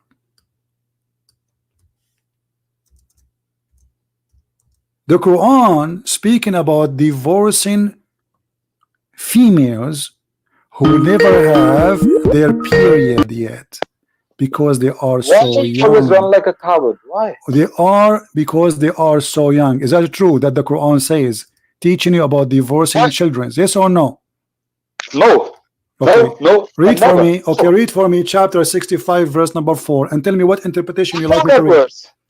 What interpretation? But you're not going to allow to. You're not going to allow me to speak. You know, I know that. I allow you to speak. I allow you to speak. Give me the interpretation for the verse. Do you want to do the same as last time, Ibn Kathir? Listen. First, we read the Quran. Listen, brother. Listen. I'm asking you. Do you want me to show you Ibn Kathir? What interpretation you want? Choose one before we start. Can we read the Quran first? We can, sure, go ahead. But I'm asking you, by the time you are reading, what interpretation you like me to show in the screen? I'm doing it. I want the Quran. Why you don't want interpretation now no more? What happened? Let's read the Quran first. Why you don't want? Why? Okay, what the problem with showing interpretation too? You see, you Muslim, you try to give interpretation for our Bible and unfair. We are showing you your interpretation, still you are saying unfair. So what we should do now? So what interpretation? Listen. You don't speak Arabic, so you cannot explain the Quran, can you? Yeah, give me a go. Put the verse on the screen. I'm asking you. Can you explain the Quran? Do you have the qualification? Do you have the qualification to explain the Quran? What kind of a stupid question is that? Okay, read the verse for us. Yeah, go on, read the stupid verse. Question. Put the verse on the screen. Remember, you said the Quran, it says you can give a divorce to a child. Remember that, what you said. Read it and love. Yes. Okay. Put the verse on, man. It's in front of you. This is the interpretation you're putting. Put the verse on. The verse in front of you. It's in Arabic. Read it. It's not on the screen. It's in English. The iddah of those in the menopause and those who do not. This is. Yeah. Does it say that those are some young women, children, who didn't have menstruation yet? Where does it say? Where does it say children? Okay, it says here. Show me the Arabic word which says children. Oh, it's not in Arabic. Show me the Arabic word where it says children. You can give divorce to children. I'll give you 10,000 years. Okay, here we go. It's in front of me. Wallati lam yahidna. They are children. What? So hang on a minute. What was the word children here? Wallati lam yahidna. It is females. They never have menstruation because they are so young. Children. This is what lati lam yahidna. Hang on. So hang on a minute. I'm going to speak now. Yeah. Okay. So when it says those female who does not have period, is the word actually means children? Yes. Is that word? Well, that's what he's saying. Right? Yes. Does it mean children? Yes. I'll tell you what it means. It means simply, first of all, the whole context is talking about Nisa. It's also true as chapter Nisa, and it's talking about Nisa. And Nisa only means woman. It doesn't mean children. Even you are Arab, shame on you, you didn't know that. Nisa means women and not children. So we're talking about women. Did Allah name the chapter An-Nisa, or you Muslim name it An-Nisa? Nisa means women in Arabic. Yes or no? Nisa is the kind. The Rijal is the kind, which means male and female. Okay, let us see who is lying here. Why we don't read the interpretation? Why we don't read the interpretation? Is that okay? Is that okay, my friend? Okay, let us see. No, you don't want me to read, because that will show they are children. Okay, here we go. It says, some because they are young, they who have not reached the years of menstruation. Does it say that? Oh, Allah, give me strength to talking to this evil inspired man. I'm just doing it. Yes or no? You said that this word does not mean a children. This is Ibn Kathir, your boss, the one you keep saying to me, read Ibn Kathir. He is saying who have not reached the years of menstruation. Yes or no? I'm only doing for the sake of people who are listening to you. You are doing nothing. We are laughing at you. Why you are not reading? Okay, so are you saying Ibn Kathir is a stupid and he is a liar? If you're not going to give me 1 minute, I'm going to hang up right now. I'm giving you 10 minutes. You are not repeating. And the question is, Ibn Kathir lying by saying, listen, I don't care you hang up or not, people are laughing at you. Hit the ground with your foot like a kid and run away. I'm not going to talk to you no more. I'm going to leave. Okay, leave. But you cannot answer because I'm getting you busted. It's in the front of you. It says, the young one who have not reached the years of menstruation. What does that mean? 1 minute without interruption, Go then ahead. we can answer whatever question. Okay, go read. Okay, 1 minute without interruption. Now this verse is just talking about, and those people who has not reached menstruation yet. So then before that it says nisa. So we as a human being, logical human being, reasonable, we say, what kind of a nisa is those that do not reach menstruation? Then we find out, we know there are people who have the condition called pneumonia. Pneumonia is a condition when a woman even reach the age of 25, they never have menstruation. They have a problem with their menstruation. So Quran is addressing those kind of a women, even they are adult, but they did not reach menstruation. So for them, when you give divorce, they are women, but they do not have the menstruation. Abbas, Then I listen to you. Abbas, you didn't give me a minute. I listen to you. I challenge you to show me one scholar agree with you. Just one scholar agree with you in the whole Islamic world. CP, listen, you won. Yeah, I have to go. Abbas, you are stupid. Why you are running? Show me one scholar agree with you. Coward, you see? He is fabricating a meaning just to cover up the satanic verses of Muhammad. Not a single Muslim believe in the crap he gave me. This is the truth. It's in the front of you.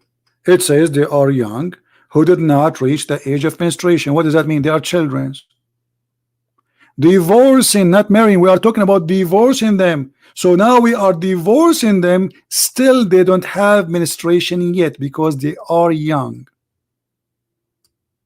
Do you see it? So the coward, all of them, they do the same. They try to give their own fabrication to hide and to cover up to the satanic teaching of Muhammad. Deceiving a man, trying to force him to marry a child. So the first fabrication, he said he was 17. We asked him, where do you get this from? He said, I'm saying, how you know he is not 17? And then I asked him, can a man at the age of 17 marry 6 years old? He said no. So how Muhammad married 6 years old? He said he don't agree with it, but this is authentic. Now we are talking about Quran. And those who never have their period, talking about what? Divorcing them. Why they don't have their period? All Muslims around the earth, including Muhammad, agree it's about young females.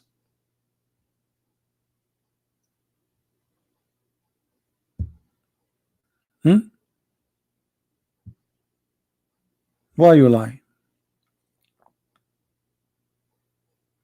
Let us see different interpretation. Maybe this one is stupid. Maybe different interpretation would do better.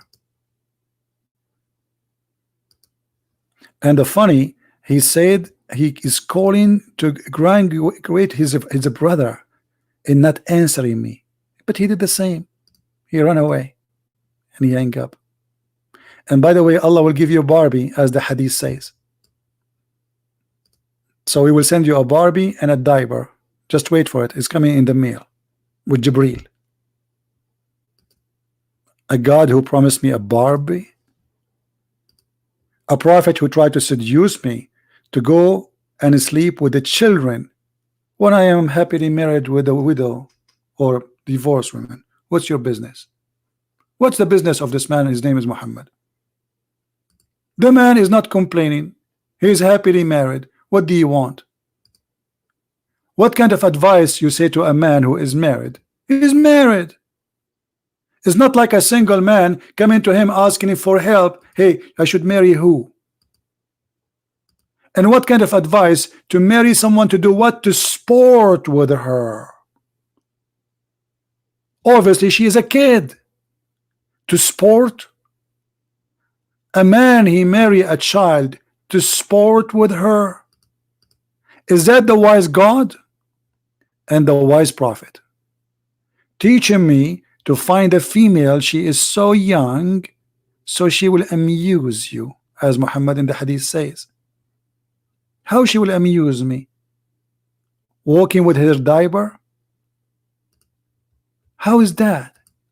Very sick, disgusting mentality. This is Tafsir al-Jalalain. Not only we showed Ibn Kathir, all Muslim scholars agree. It says, and those who have not yet menstruated because of their young age. Do you see it? Because of what? Let me zoom in. To the one who is playing dumb and blind. This is your scholars, all of them, they agree. And this verse talking about divorcing children, not marrying children. So what you want to say? We divorce children, we don't marry them?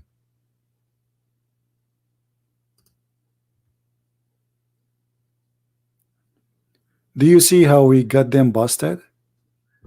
So I'm very grateful today to have Mr. Abbas. And by the way, he is the most intelligent person ever I met between the Muslims. So you can imagine how bad the situation is.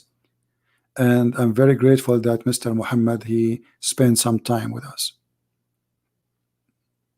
Who's next?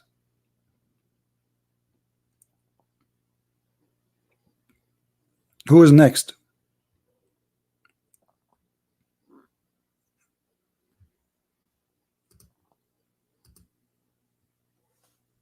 Our friend here, Shane B. I'm not sure if I'm saying your name correctly, my friend. He's saying, who is next to expose CP? Who want to help this brother here to expose me? He's asking for your help, Muslims. Who is next to expose CP? Any? Who is next?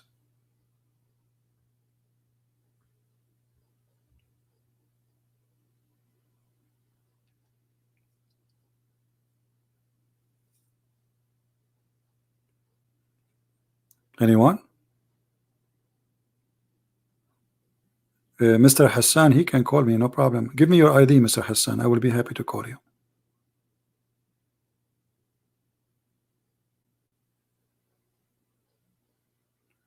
Anyone? That is a very ugly, disgusting teaching. This is not even a human teaching. It's bad. It's scary. Disrespect your mother.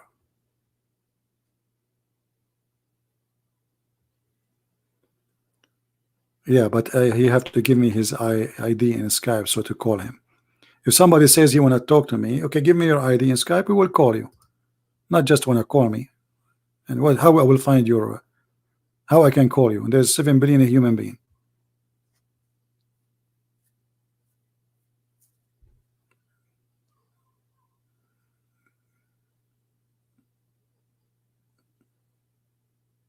My book is going to be out soon. We give the book for some people to read it to be sure that the translation, you know, like the translator, he might miss a point or something. So they are reading it, you know, to be sure. And I hope in a few days, by the coming week, you will have it all for free. We keep our promise. Don't worry. I will give my book, Quran and Science in Depth, in the Basha language, in the Indonesian language, in a few days from now, and it's totally as a gift from me for all the people of Indonesia, with my love to them, Muslims and Christians. And let us see how many Muslims will stay Muslims after they read it. Anyone?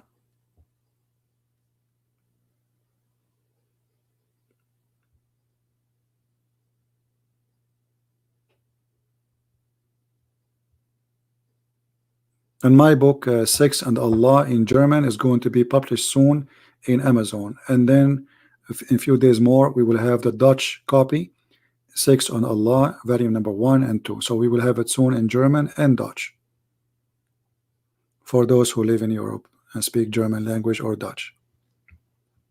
And more books we will make. You see, what I share with you of knowledge is just little tiny, you know, but always I try to share what is enough to prove a point. Otherwise, if I want to share what is in my head, pages cannot handle it.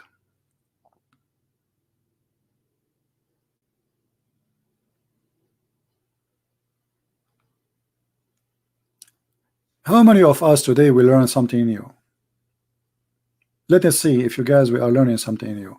You see, we might repeat a topic, but you will notice always it doesn't matter how many we repeat. Still, there is something new to come, because people they help me actually to bring more information from my memory by by leading the topic in certain direction. So we don't talk about certain things unless there's a certain reason, right? So each time, even if the same topic, let us say I open the same title tomorrow, trust me, tomorrow will be the topic, we will learn something new.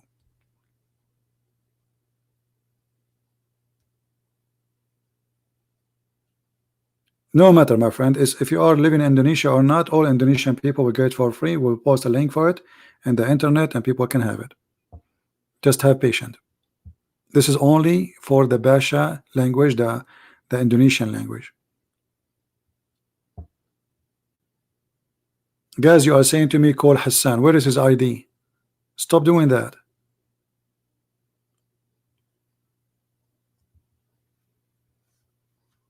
I need his ID. Okay. Look like we have it. Oh, I did not see it. Sorry. I have, like, for me, the software I'm using for the broadcast make this the text speed very fast. Okay, Mr. Hassan, I just text you, please. Go ahead and answer me.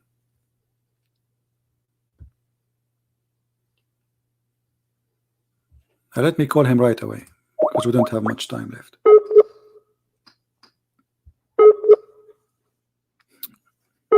Connect your phone to the internet, Hassan.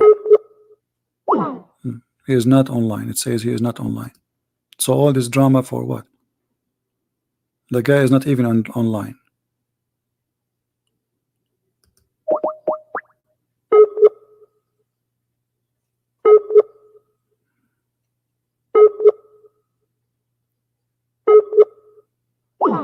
Okay. So the guy is not even online. I have to block you because I don't add people unless they have a reason to be added. Alright guys, I hope today we have a good time together and we learn something new. Please leave in the comment if you have like a special request to talk about a certain topic, and if something we did not maybe speak about or cover, I will be happy to take it. And all Muslims, doesn't matter how big they are, sheikhs, scholars, for sure we prefer those who claim to be like big deal, big shot with long beard, because the longer the beard is the easier to grab them. So I really encourage the big beard one to call me. It's the best. And we have a list of big beard people who debated me already, and we have their debate in my page. You can watch it. Some of them, not all of them. All right. So anyway, I want to say thank you guys for being here. I pray that the Lord, he will always help us to understand and learn, and to learn from what we are doing here. We don't want to waste our time. You see, time is a priceless. Every moment go of your life will never have it again. So we are here not, yes, maybe we laugh, etc., but the purpose is not laughing. The purpose is saving millions of people from being misled, sadly. We love the Muslims, we don't hate them and never hate them. Because if you do that, you are not better than the evil one. Love your enemy, pray for them. And to be loving is to share the truth. Even the truth sometimes hurt. It hurt. The only way not to hurt somebody's feeling is by being a liar, not to tell him what is wrong. And those who loves you is the one who tell you what's wrong. The one who don't want you to be better, they will tell you, okay, you're very fine. You walk in the street and you have some dirt in your clothes or something wrong. All those who don't care for you, they will not tell you what's wrong. Only the person who really care for you. He say, listen, you have something here in your clothes. Oh, you know, maybe your zipper is open. Your t-shirt have a dirt from a bird. And this is for something simple. What about going to hell or to heaven? Or believing in such a stupid cult, like affecting our life, like violence and beating women and killing people? That's way more than something in your clothing. So thank you guys for being here. May the Lord bless you, and until we see you again soon. Christ is Lord, Islam is false. And thank you very much. Take care.